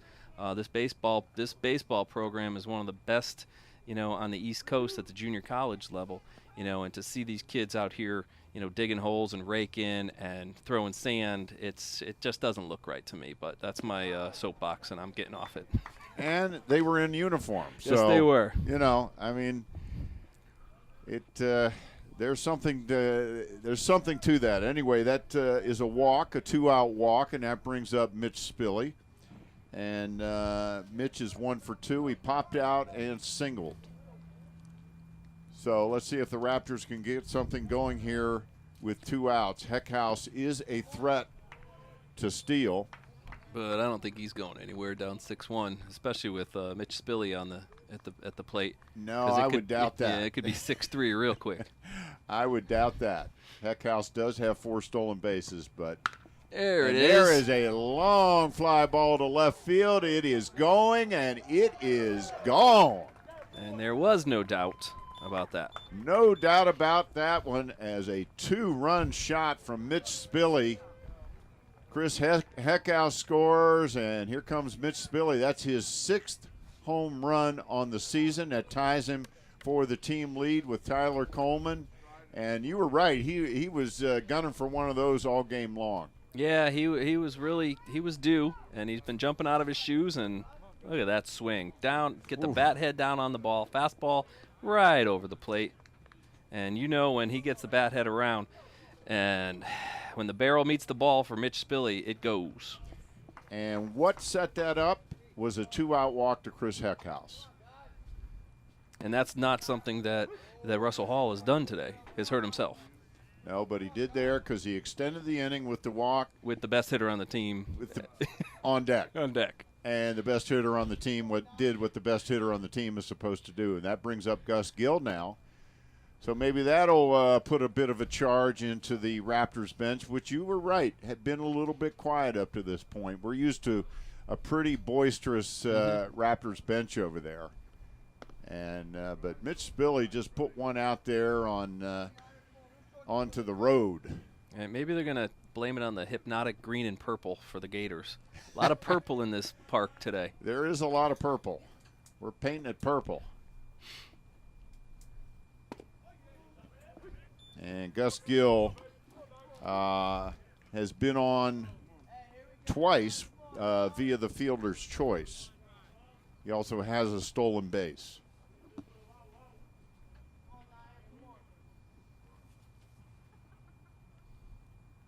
And ooh, that was right up around the head there to even the count at 2-2. We've been impressed with Russell Hall, the starting pitcher for Thomas Nelson today. He has pitched as advertised, a hard thrower. There's a ground ball to third. Nicely played, long throw for the out. But that is the end of 5 complete innings of play. The Raptors put 2 up there, courtesy of a 2-run homer from Mitch Spilley to cut the lead to 6-3. And we're going to keep it right here because we want to talk. We've been talking about Montgomery College athletics. We talked to Kent Sakura about how it is the programs have improved. And just the other day, I had the opportunity to travel with our men's 4x400 relay team to the Penn Relays. The Penn Relays that are held at historic Franklin Field there in downtown Philadelphia on the campus of the University of Pennsylvania. It's a big scene there for the Penn Relays. They're the oldest continuously run relay event in the country. Founded in 1895. They have a wall of fame there, as you can see.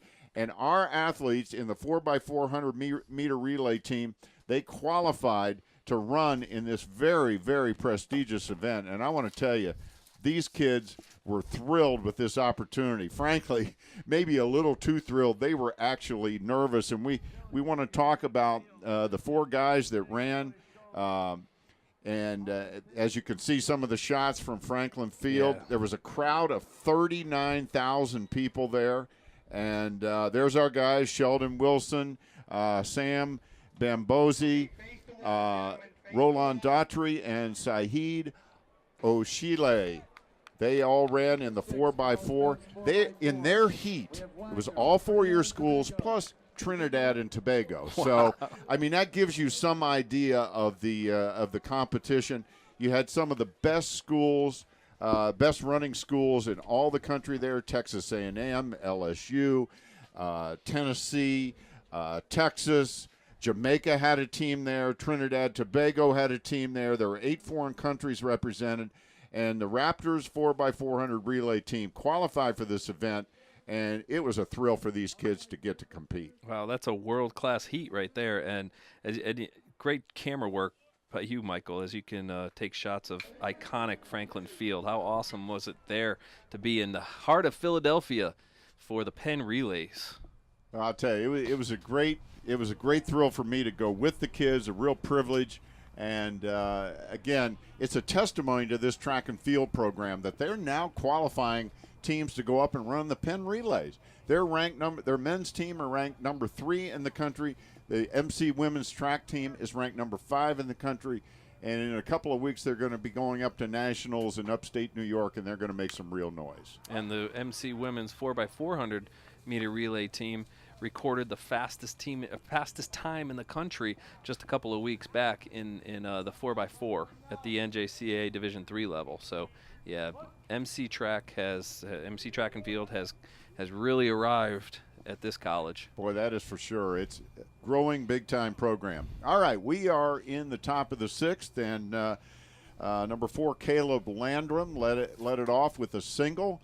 Jaleel Stewart is up. There's a ground ball to second for 1. The throw to first in time for the double play. So Jaleel Stewart grounds into a double play so quickly. 2 outs here in the top of the 6th. Nice turn by Gus Gill. And Peguero got him the ball in the perfect spot, and he had to make a hard throw because that's a fast runner running down the line there. Yeah, Stewart. And the big 6'4" Brooks Carson made the play at the first base bag. That brings up Triplett, and he's grounded out, and he's been on twice via the fielder's choice. So he's 0 for 3 on the day. I'll tell you what, Michael, I got to hand it to this Thomas Nelson team. You know, a very, very new team, and they look all the part of a NJCAA program. Well, they are grooming themselves for that. They will be transitioning into the NJCAA full-time this coming fall. And who knows, we may see them, and you'll talk about this, because they're trying to get into a region that we're going to play in the districts. Yeah, they will be placed in Region 10, so it's possible that next spring Montgomery College could play them in the Region 20, Region 10 district playoff to see who goes to the World Series. And you hope for Coach Smith and some of these that this nucleus of ball players comes back for next year, because they're pretty good. They really are, and they're growing the team. And quite frankly, I'm a little surprised at how accomplished they are, but this is a good ball club. This is a good, solid ball club. And you know Coach Rasher's going to want to continue to put them on the schedule after today. And that's how he works. Yeah, we had a conversation this week, and he told me that's what he wants to do. The Raptors play a lot of Division I schools in their schedule, and frankly, they don't really need to. They don't. Nope. Because they're a Division III team. If they're going to go to the World Series, they're going to the D3 World Series. They're not going to the D1 World Series. So he would like to schedule more Division III teams because, frankly, that's the caliber, that's the level that they're going to be playing in the postseason. And, the teams from the other states, the Herkimers and the Sullivans and the Monroes, they play their competition a lot more often than MC plays their competition. Well, and part of that, of course, is because MC is in Maryland JUCO. Mm-hmm. Maryland JUCO is heavy with Division I and Division II teams. There's only a handful of Division III teams in Maryland JUCO. Maryland JUCO, of course, is a big league. What is it, 16, 18 teams. So they get more than their share of D1 schools. I mean, you have your Prince George's and your Hagerstowns. Hartford is big time this year. Frederick is one of the best Division II teams in the country this year. I mean, we'll see Frederick, next week, or MC will see Frederick next week. He swings right through it. So for the strikeout, so another nice inning there for Brennan Karn, helped by the double play. So after 6.5, we are.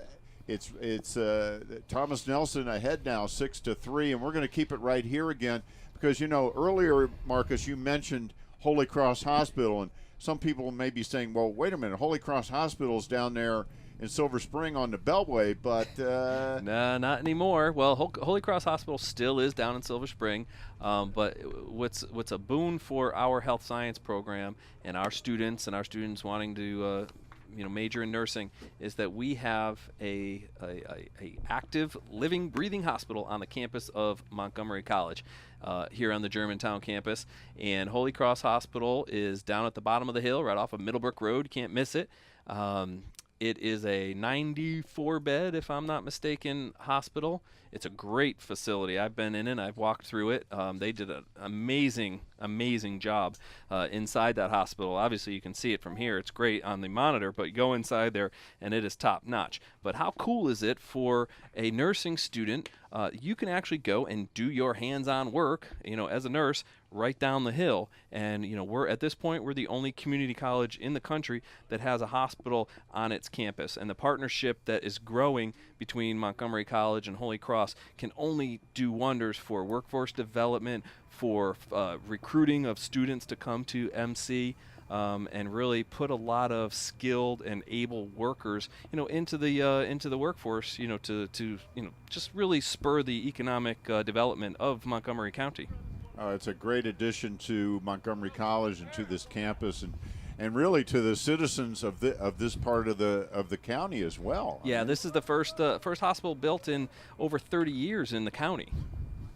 So not that 30 years is old, but but it for breaking ground on a hospital, it doesn't happen overnight. So this is really an awesome addition to the Hercules Pinckney Life Sciences Park on the Germantown campus of Montgomery College. All right, we are in the bottom of the sixth. Brooks Carson leading off for the Raptors, and so far today, he's 0 for 2 with 2 strikeouts, so he is definitely due. And as the Raptors try to keep chipping away at this lead, Mitch Spilley helped them a lot last inning, cut that lead in half down to 6-3. So just the one bad inning so far for the Raptors, and they haven't been able to overcome it when Thomas Nelson put a 6 spot up there on the top half of the second inning. Carson fouls it back out of play. And Brooks Carson, doesn't need to be worrying about a 3-run swing. He needs to just get on base, set the table for the rest of the guys. And like you said, he struck out twice, so he might be pressing a little bit.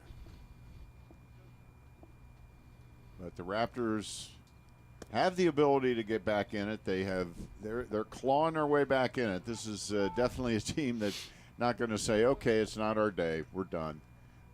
And they got big bats, so they know down to the last out, as we saw against Southern Maryland this past week, where they scored 7 runs in the last 2 innings to win. Game we did a couple of weeks ago, we did a doubleheader with Stevenson. They were trailing by 5 runs. Basically the whole game they were trailing. And they came back, and they did lose the game 7-6, but they had the tying run on third in the last inning. So this is a team that can get back into it quickly as Carson pops it up into right field. Lots of time there for the out. Nice, so nice one up, pitch, one down. Nice pitch by Hall. He had to reach back, and he really threw a nice high fastball. And Brooks Carson couldn't lay off it and popped it up into right field. And that brings up Jerry Chevarria. He's 1 for 2. He singled his first time up and grounded out to second his last time up. He's played a good position behind the plate today.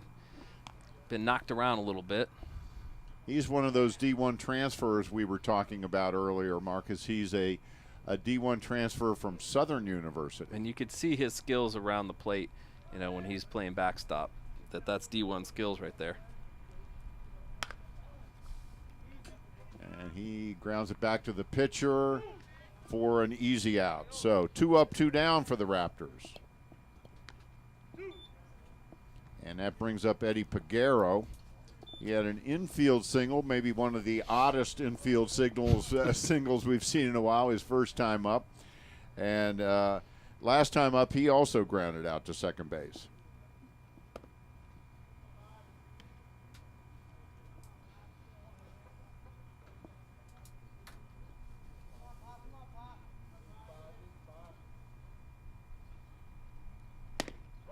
And first pitch is a strike. Hall still has some pop on that fastball, that's for sure. Well, I was going to ask you how long we might see Hall out there. I mean, we don't have the pitch count, and that's what I was thinking. Where is he right now? And there's a line drive to center, but right at the center fielder. He hit it right on the button, but right at the center fielder for the third out. It's a 1-2-3 inning for the Raptors. So after 6 complete, Thomas Nelson on top, 6-3. We'll be right back with the top half of the 7th inning after this. You're watching Montgomery College Baseball on MCTV.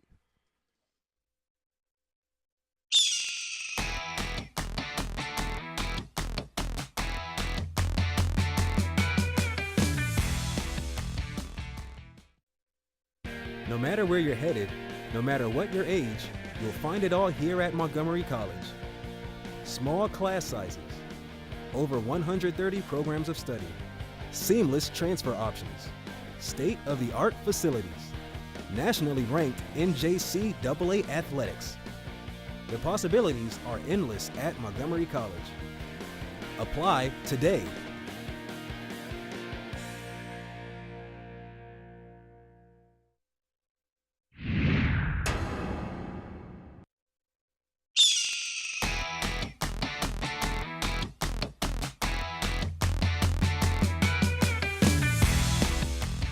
And welcome back to the Germantown campus of Montgomery College. There's a beautiful shot of the campus. Nice. You can see it's a beautiful sunny day here, spring day, wispy clouds above, on the beautiful campus of Montgomery College. Marcus, let's talk a little social media. You were talking to Kent Zakur about his new job being like the social media web editor for the Gazette, but you do a lot of that yourself, don't you? Yes, indeed. From the communications spot, yeah, that's kind of par for the course there.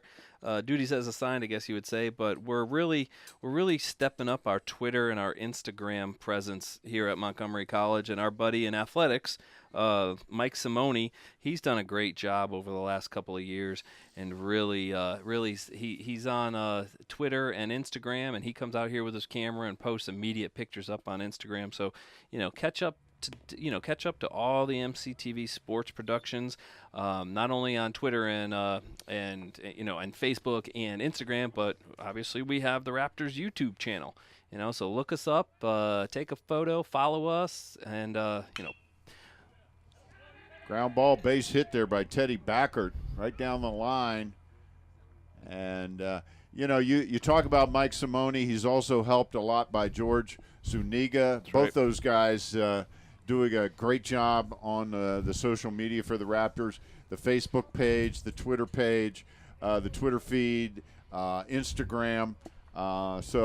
It's a big part of everybody's job, it seems, in the communications area now for the college. And we're not too hard to find. So whether it be Twitter, Facebook, Instagram, YouTube, come out and find us. There's a bunt, and it's going to work. Sacrifice works as Paz fields it cleanly, but Backert moves up to second base. That's smart baseball by the Gators. Play a little small ball. You're up 3.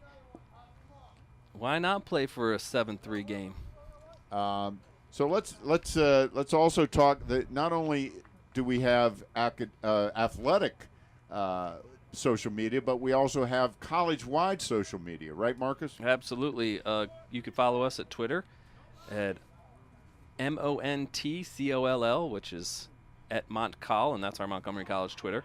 You can follow us on Twitter or go to our Facebook page, and all you have to do is like us on Facebook. And one of the things about Facebook and Twitter, and you have the most immediate news, and whether it be good or bad, and when I say bad, whether it be a weather delay or something that you need to know about getting to campus or not coming to campus, Twitter and Facebook right now are about as immediate as you can get.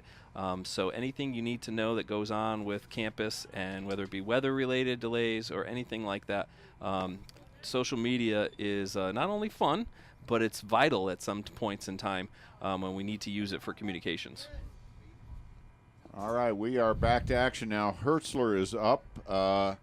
He's walked and scored a run, singled, and grounded out. We've got a man on second here in the top half of the 7th inning. Brennan Karn in for his 4th inning of work.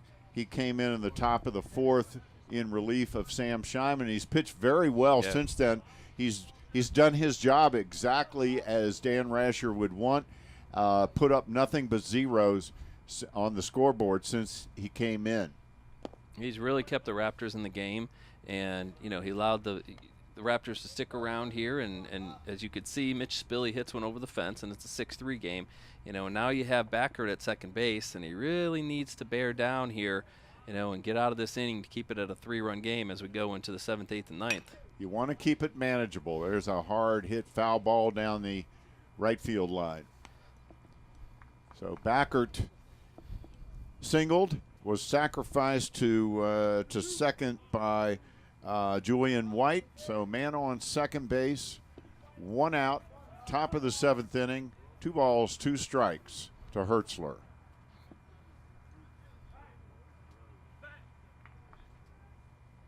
So Brennan Karn, he's a freshman.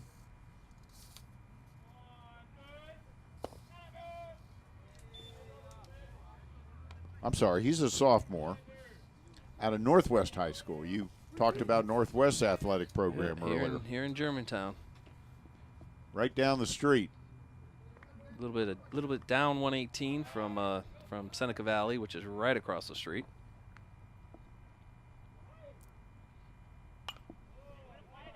Fouls it off. So he's hanging tough. 3 balls, 2 strikes. Coming into this game, Karn only a 3.09 ERA. Nice season for Brennan. And he's lowered that with this effort today. But this is a big inning here. Big situation, and he loses him. So that puts 2 men on. Hertzler almost offered up at it, but he checked it. And that brings up number 15, Trevor Lett. And he's 0 for 3 on the day, 2 strikeouts. He did reach base on an error and score in that big second inning. Well, we've seen a couple inning-ending double plays here from the Raptors. So, and Lett is, it would be susceptible to a double play. If he can induce a ground ball here, a double play is a good possibility. Got to keep that ball down and have Lett beat it down into the ground.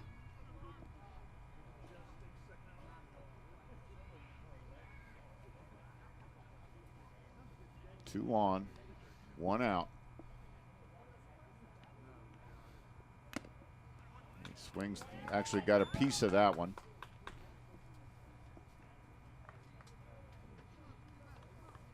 Brennan Karn throws hard. He's a right-hander, tall, lanky guy.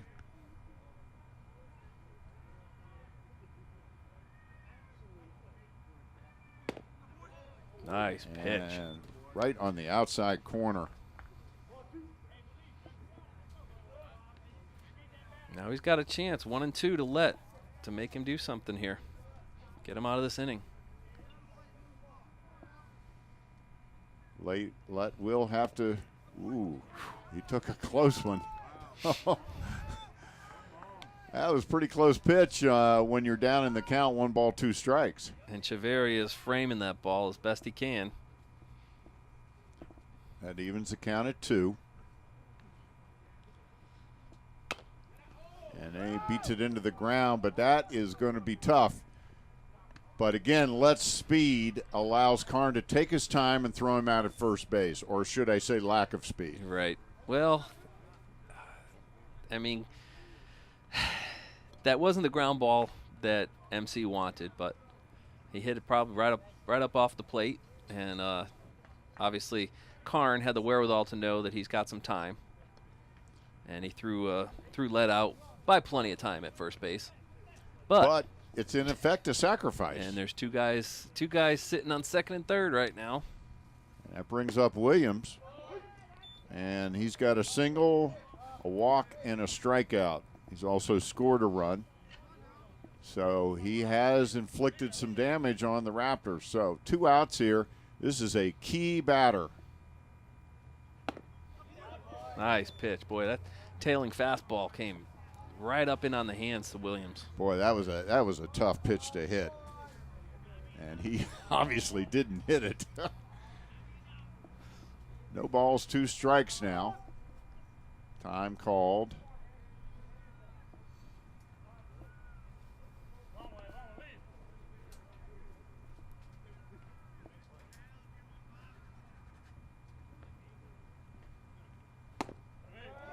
Ooh. Little bit off the plate. Just a bit outside, and I mean a itty bit. And Williams looked at the umpire like, thank you. And this ump's making Brennan earn it. There's a fly ball out to right field. Heckhouse over for the easy catch and the 3rd out of the inning. So Brennan Karn does the job again as he keeps the Gators off the board. So after 6.5 innings of play, the Raptors still trailing Thomas Nelson 6-3. We'll be right back with the bottom half of the 7th inning. After this, you're watching Montgomery College Baseball on MCTV.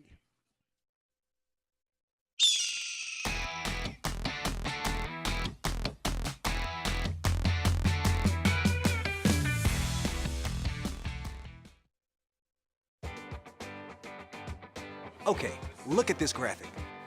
Because it's time to start thinking about registering for upcoming classes at Montgomery College. Here's something to keep in mind. You have to sign up by 11:59 p.m. the day before the class starts. Now I know some of you are thinking, I know someone who'll hook me up and I'll be able to scoot in after the deadline. Not anymore. On time by 11:59 is exactly what it sounds like.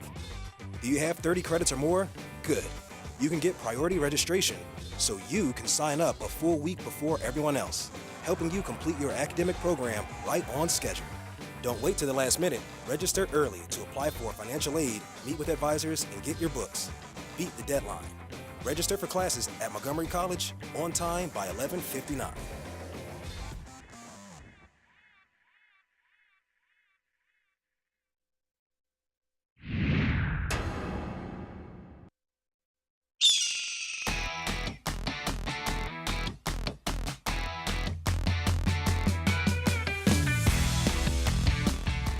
And welcome back to the Germantown campus of Montgomery College. Another great shot there of the Bioscience Education Center.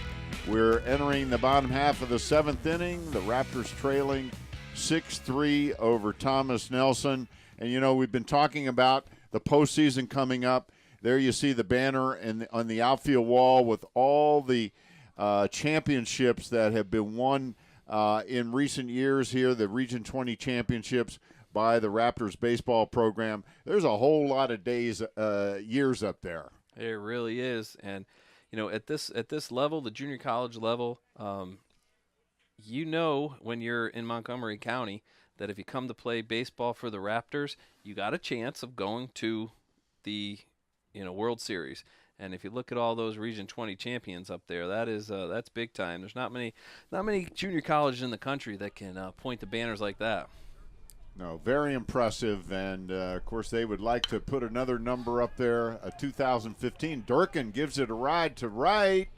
It's an adventure, but the right fielder did haul it in, so Julian Grant out there, and that ball kept going a little bit, and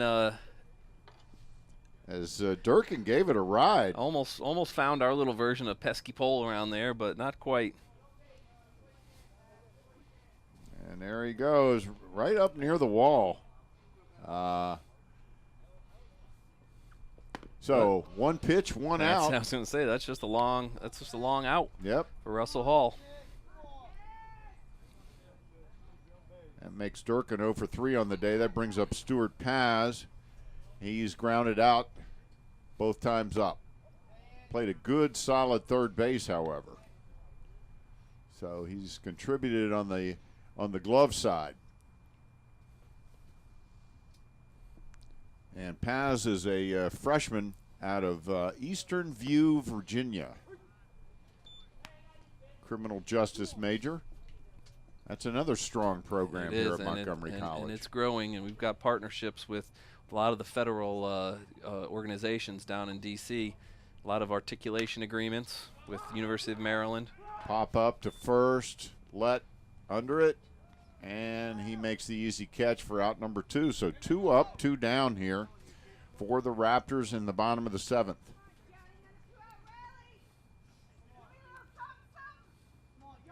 And that brings up John Hanley. He singled and scored his first time up, and second time up he flew out to center field. So John Hanley 1 for 2 on the day against Russell Hall, who has been very impressive today for Thomas Nelson. They threw their number 1 starter at us today, and he's done the job. And you know what? We were talking earlier today about how we were happy that they're going to throw their number 1 starter, and they're taking this game real seriously.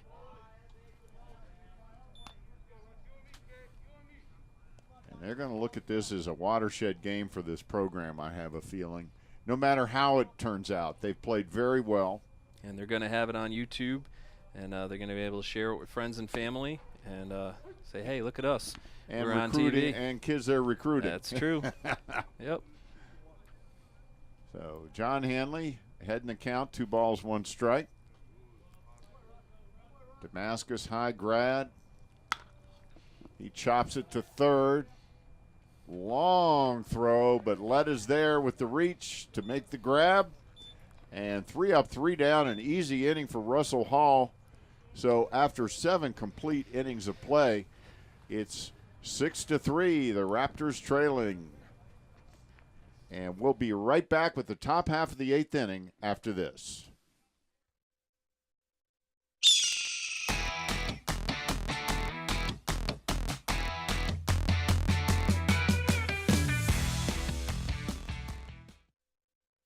No matter where you're headed, no matter what your age, you'll find it all here at Montgomery College.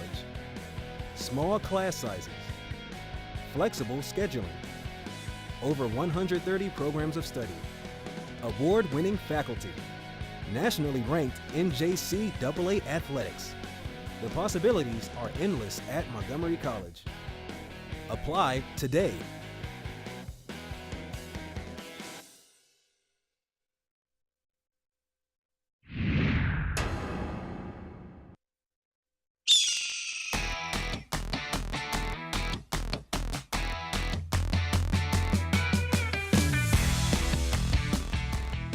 And welcome back to the Germantown campus of Montgomery College. Michael Brown alongside my partner Marcus Rosano, and we are all set to get the top half of the 8th inning underway. Brennan Karn back out there for the Raptors. No changes in the defensive set for the Raptors. As I tell you what, we're getting down to it here, Marcus. Yeah, we're in the 8th and the 9th here, and that 6 in the second is really holding up for the Gators, and you got to hand it to Russell Hall. He's just been around the plate. He hasn't made mistakes. You know, he's hasn't really struck out a lot of guys, but he's making MC put the bat in the ball. And like we talked about at the end of that inning, where you have their third baseman, I mean, they're beating it down into the third baseman, and he's making the plays. So, number 7, Julian Grant leading off for Thomas Nelson. He's been up 4 times today, and he is 1 for 4.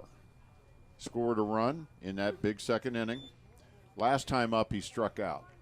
And just had a nice play in right field. Beautiful shot there of Brendan Karn from our handheld camera operator there, Paul Steinitz. You know, it's interesting. By that view, you'd think we're up in New England somewhere, in New Hampshire or Vermont with all those pines, but no, we are on a hill in Germantown, Maryland.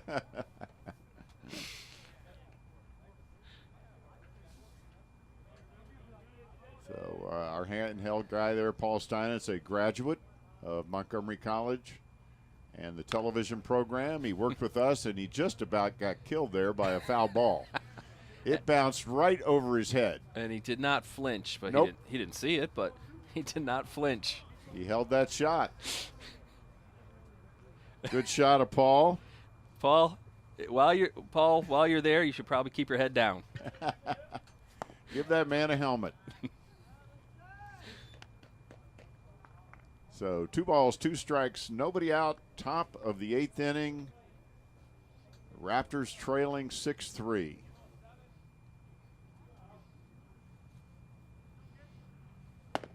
And swing and a miss, strike 3. So another strikeout for Karn. You know, Michael, as we were, making fun of Paul of almost getting hit with a foul ball, but we haven't talked about tooting MCTV's horn as more Telly Awards have come the station's way. How about that?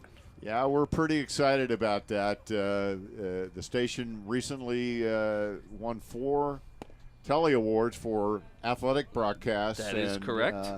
We're pretty excited about that. The Telly is a pretty big deal in our industry, and we're very proud. And it's a team effort, and we want to thank everybody on our team for contributing. And we won one for volleyball coverage, and one for soccer. And of course, I know that you're a little humble, but you do the Raptor Report, which is an awesome. I mean, you're talking about a junior college program and junior college athletics that has a sports center like production, and that's the Raptor Report. And you, Michael Brown, congratulations for producing the Raptor Report. And the 4th Telly is for the Tom Bickey Memorial segment or piece that you did as well. So I know you're pretty humble, but congratulations to you as well. Well, there's a lot of people I couldn't do it without. There's just no way. And one guy's talking in my ear right now. His name is Scott Youngblood. So would not be possible without the team effort at MCTV. and Scott Youngblood, you're right. And we hear him a lot in our ear, but he doesn't get his name mentioned enough because he does an awesome job. Guy's amazing. But the whole team is amazing. It is an absolute team at Montgomery College Television. There's a number. That's going to be trouble. Karn gets over, though, nicely. Nice play by Brennan Karn. Yeah. Nice play by Brooks Carson. You see, and here's another thing. Now that we've captured that perfectly played, covering of first base by the pitcher and the pitch, now you can play that over and over on how it's supposed to be done. And there it is, and perfect timing. Textbook, great shots. Nice play. Very nicely done. So 2 up and 2 down quickly here in the top of the 8th, and that brings up Sewer again. And he hits a fly ball out to the left. And Durkin got it for the 3rd out of the inning. So Brendan Karn, once again, very effectively mows down the Gators 1, 2, 3. So after 7.5 innings of play, the Raptors still trailing 6-3. We're going to take a little break, and then we'll be right back with the bottom of the 8th. You're watching Montgomery College Baseball on MCTV.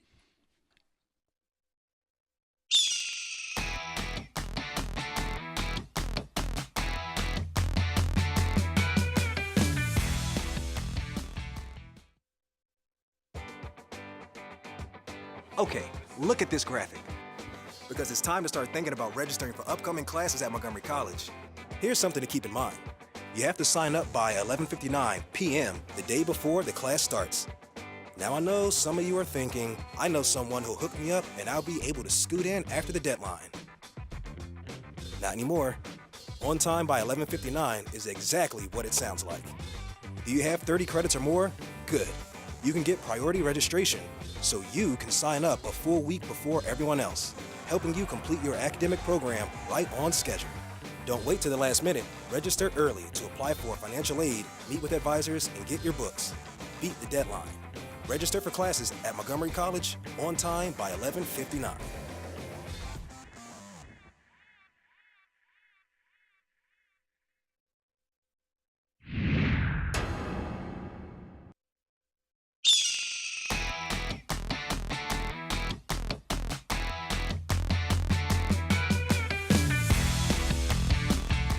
And we are back at the Germantown campus. Bottom half of the 8th inning. Chris Heckhouse in against Russell Hall. First pitch of the inning is outside for a ball. So, you and I were talking during the break, Marcus. The way the ebb and flow of this game is going, you kind of get the feeling this needs to be the inning for the Raptors with the top of the order up. And, it's not the customary top of the order. A couple of weeks ago we were saying something different because it was Pino and Coleman and then everybody else. But they're not here right now. They're sitting on the bench because they're injured, and now it's Heckhouse and Spilly. And we've seen what Spilly can do. So we need to see Heckhouse get on base. And then they'll decide what they want to do with Spilly if he gets to the plate with the guy on. Well, you made the comment they're going to just roll the ball up when Spilly comes up. Especially if there's nobody on base for him. Yeah. They're not going to give him much to hit. And if anybody's on, forget it. He's not going to see a thing. There's a hard ground ball. Look at that stop by Backer. And they got him. What a play. Wow. Man, not only has he been accepted to VCU, but he's got a heck of a highlight right now. Man, that's the defensive play of the game there. And that's a huge at-bat because if Heckhouse gets on, you have your big stick at the plate, and then you have Gus Gill following him, and darn well they didn't want to give Spilly anything. So you could have had 2 guys on with Gus Gill being the tying run. So a huge play by Backer. Huge play. Man. Keeps the leadoff guy off the bases. Spilly now comes up with the bases empty. So we'll see what develops, but that sure looms large. Spilly hits it hard again. This one to center field. It's deep, but it's in the ballpark, and it's hauled in by Sewer for the 2nd out of the inning. Just a tiny bit under that ball. Boy, he just missed that one. And that quick, 2 very loud outs. 2 very loud outs. That one was just a couple of feet from the wall there by Spilly, the deepest part of the ballpark, and that brings up Gill with the bases empty. 2 loud outs, but I'll tell you what, Hall will take 4 more of those. Oh, yeah. And I'm just wondering, I would assume the way he's throwing that they're probably going to bring him back out for the 9th. Absolutely. Gus Gill. I mean, he's your number 1 pitcher, and at this level, if there's a guy that's a relief pitcher who's any better than him, he'd be a starter. We'd be seeing him. Yeah. That's how it is. And there is 0 action in the Thomas Nelson bullpen, so I think that kind of tells us what we need to know. Unless something develops here, stranger things have happened with 2 outs in an inning. We've seen plenty of 2-out rallies during our time of calling MC baseball, so anything is possible, and certainly Gus Gill capable of causing some trouble. There's a pop-up to third. Backert just into left field, hauls it in for the 3rd out. So 3 up, 3 down for the Raptors in the bottom half of the 8th inning. So we are all set for the top of the 9th. The Raptors trailing 6-3. We'll be right back with it after this quick break. You're watching Montgomery College Baseball on MCTV.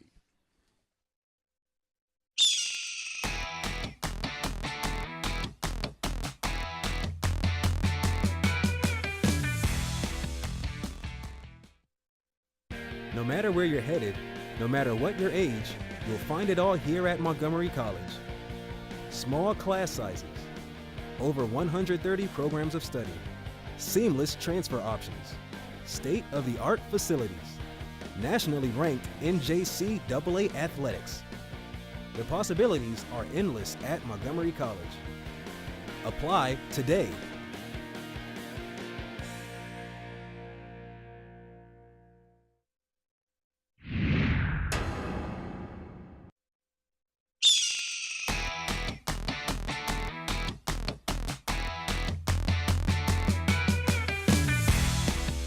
And welcome back to the Germantown campus of Montgomery College.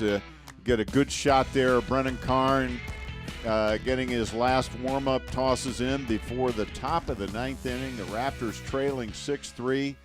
And it all boils down to what happened in that 2nd inning when, as they say, Thomas Nelson put up a crooked number. And it has stood up to this point. It really has, and Russell Hall has been lights out. He ran into some trouble in the 5th, and he gave up a run in the 3rd.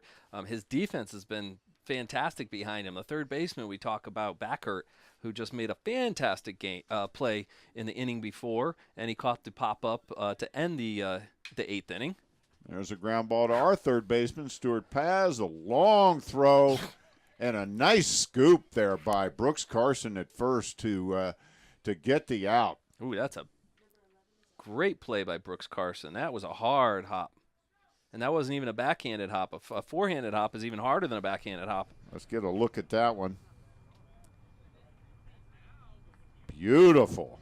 And he didn't even do an ole. He actually kept his head down. Yeah, he kept his head right on the ball. And talking about Teddy Backert, and here he is up to the plate. Boy, what a third base he has played today.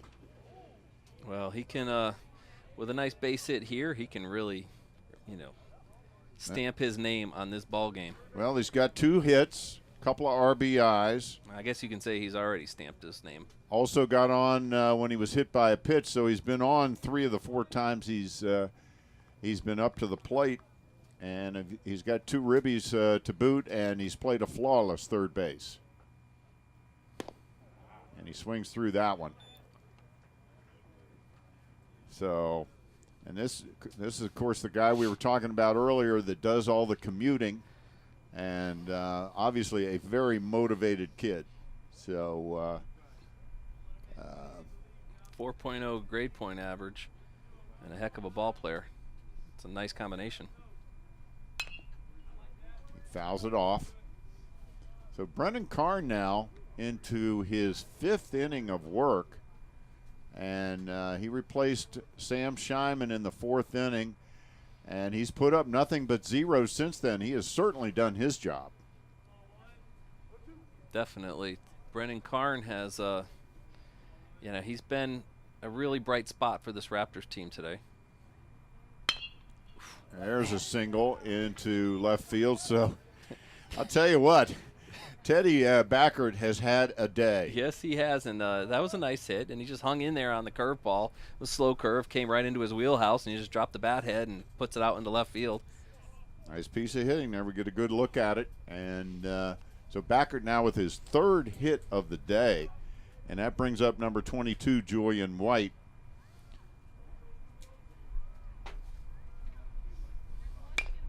And he beats it into the dirt. Paz goes to second for what? Oh. And And Peguero tried to turn it before he caught the ball. They are calling it an out at second base. They're saying that he held the ball long enough. And at first glance, I think that's not even close. I think that's not an out. Let's see it. He did drop it on the transfer. Yes, he did. Oh, So- well. But, hey, we're the home team. We'll take it. So fielder's choice for White. That makes it 2 outs now, and that brings up Hertzler. He's walked a couple of times. It would have been hard for Peguero to turn it against who's that, Sewell on first? No, it's White, number White. 22, Julian White, Yep. who has pretty good speed Yeah. also. And that was what he was trying to do, was make that real quick turn. And, of course, Peguero is a natural shortstop, so that's a little bit of a It is. weird transition for him to make that play at second base. It is. You got to straddle the bag and then kind of come off at a totally opposite angle. You're going from one side to the other.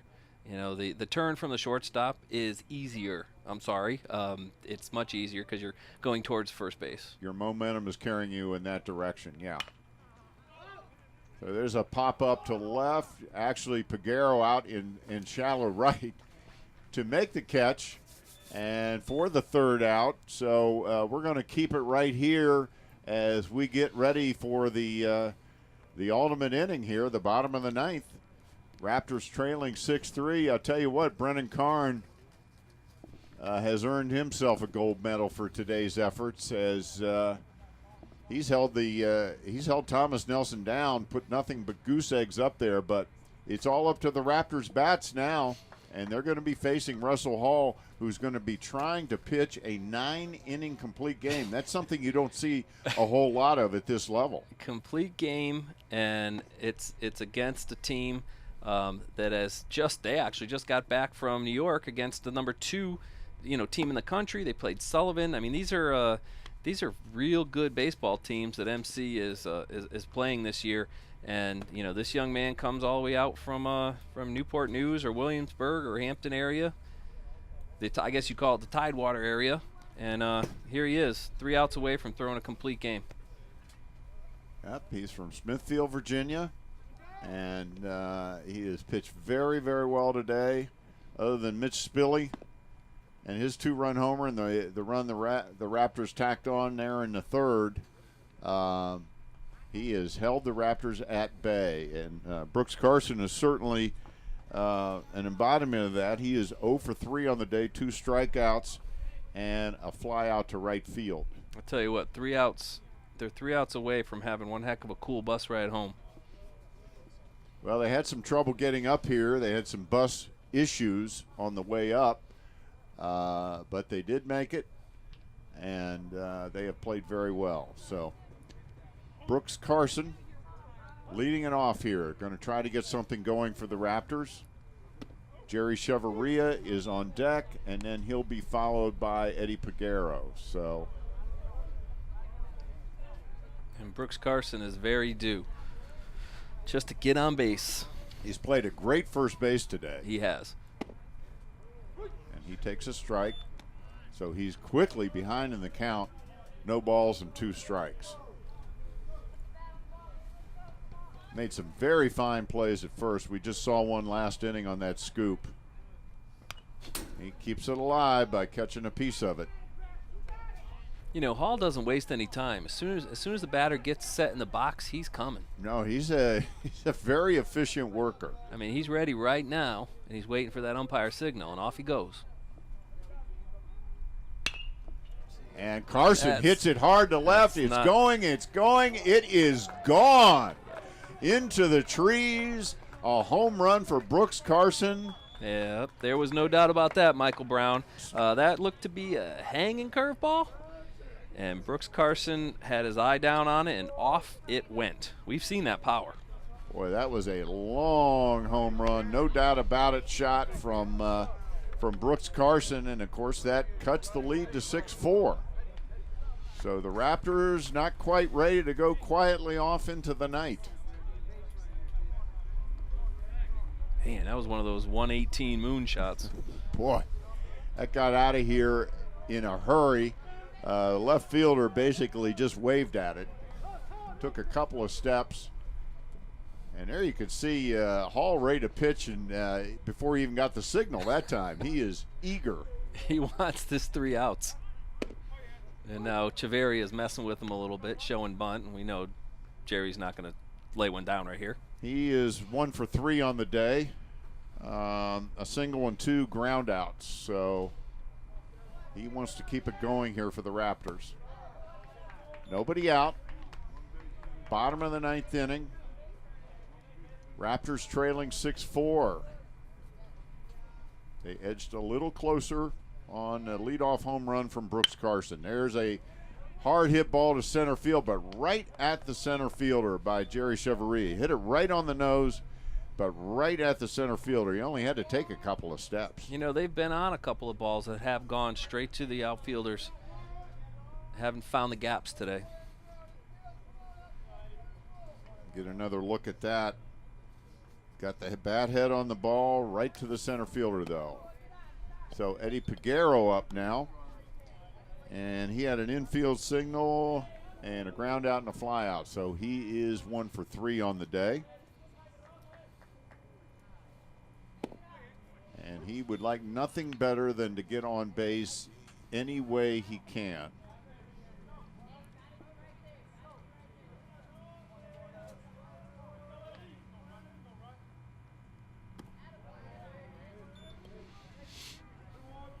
Two balls, 1 strike. On deck for the Raptors, number 21, Matt Durkin.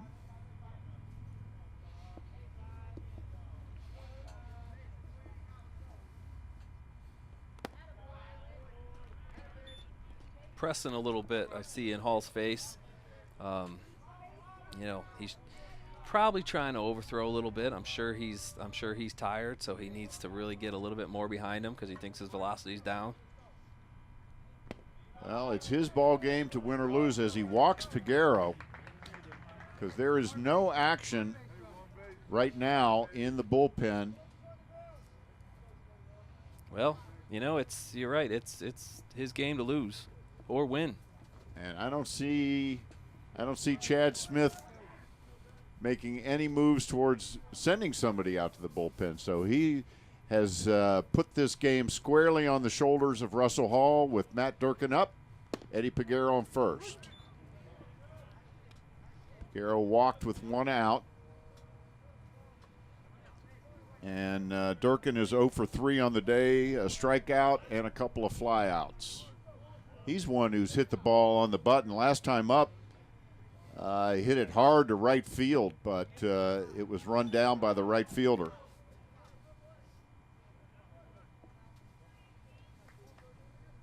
So 1 ball, 1 strike, 1 out. Bottom of the 9th inning. Eddie Peguero on first. Raptors trailing 6-4. And that's high. Durkin was very tempted. Meanwhile, Russell Hall still throwing hard. He is. You know, I wonder if he walks, for instance, if he does walk with the bases loaded, does Coach Smith go for it and let him pitch because even if he can't find the plate? And there's a strike. But at this point, you're right. He's not warming anybody up, so. No, and I just looked over there. He looks very relaxed, Chad Smith, very casual in the bullpen. I don't see any sense of urgency there. You know, this is probably it. He's laying it on the line with Russell Hall, who has pitched very well today. There's Durkin, hits a fly ball to left. Left fielder runs in and drops it.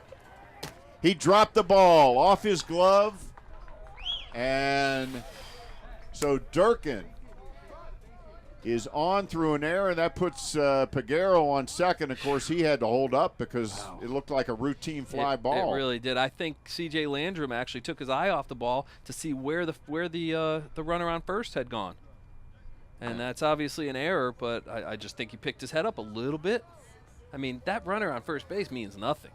No, I mean, and Landrum knows that. He's out there. He's as upset as anybody out here right now. He certainly is. Now that brings up Stuart Paz. Now all of a sudden things are getting interesting as the Raptors have 2 on with 1 out in the bottom of the ninth. And Paz is 0 for 3. And Hall's first pitch is outside. Hall for the first time showing a little bit of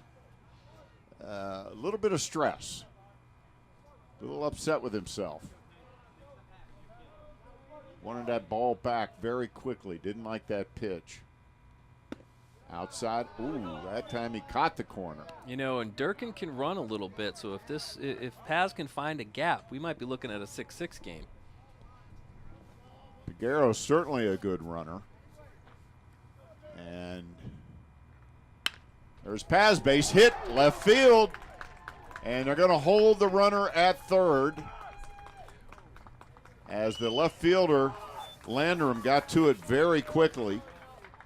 Landrum now, I think, feels even worse. He's got his hands up by his head, and bases are loaded. And here comes Michael Moore, the assistant coach, out to talk to Russell Hall. There's still nobody throwing in the bullpen. Well, it's nice to see that Landrum actually did make that play, because if his head is hanging too low, that ball gets by him. It is 6-6. Yeah, it is 6-6. So we've got the bases loaded now for John Hanley. 1 out, bottom of the ninth inning, and conference on the mound. And we saw crazy things happen in the bottom of the ninth inning against the College of Southern Maryland on Thursday night here. So Michael Moore, the assistant coach for the Gators, has had his chat. And I think it was more about what are we going to do in certain situations than it was concern about Russell Hall's pitching. So John Hanley up. He has a single, and he's 1 for 3 on the day. A single, he flew out to center and grounded to third. So I think we're going to get a pinch runner. And here comes number 16. That's Desmond Leidy. He's going to come in and run for Durkin. So he put some wheels as the tying run on second base. Leidy has not played too much this year, only 13 at bats, but obviously Dan Rasher has a lot of confidence in his base running ability here. So John Hanley, one of the big hitters for the Raptors, with a big opportunity. And he takes strike 1. That's about the best pitch that you're going to get Boy, right now that is for from sure. Hall. And John wanted to swing at that thing so bad. And I'm sure he had the take sign. Nope. There's a ball. Curveball a little down. 1 ball, 1 strike, 1 out, bottom of the ninth. Raptors with the bases loaded. They have trailed the entire game up to this point. And John's hard to double off because he can really run. He's a good runner. A base hit here would make things very interesting.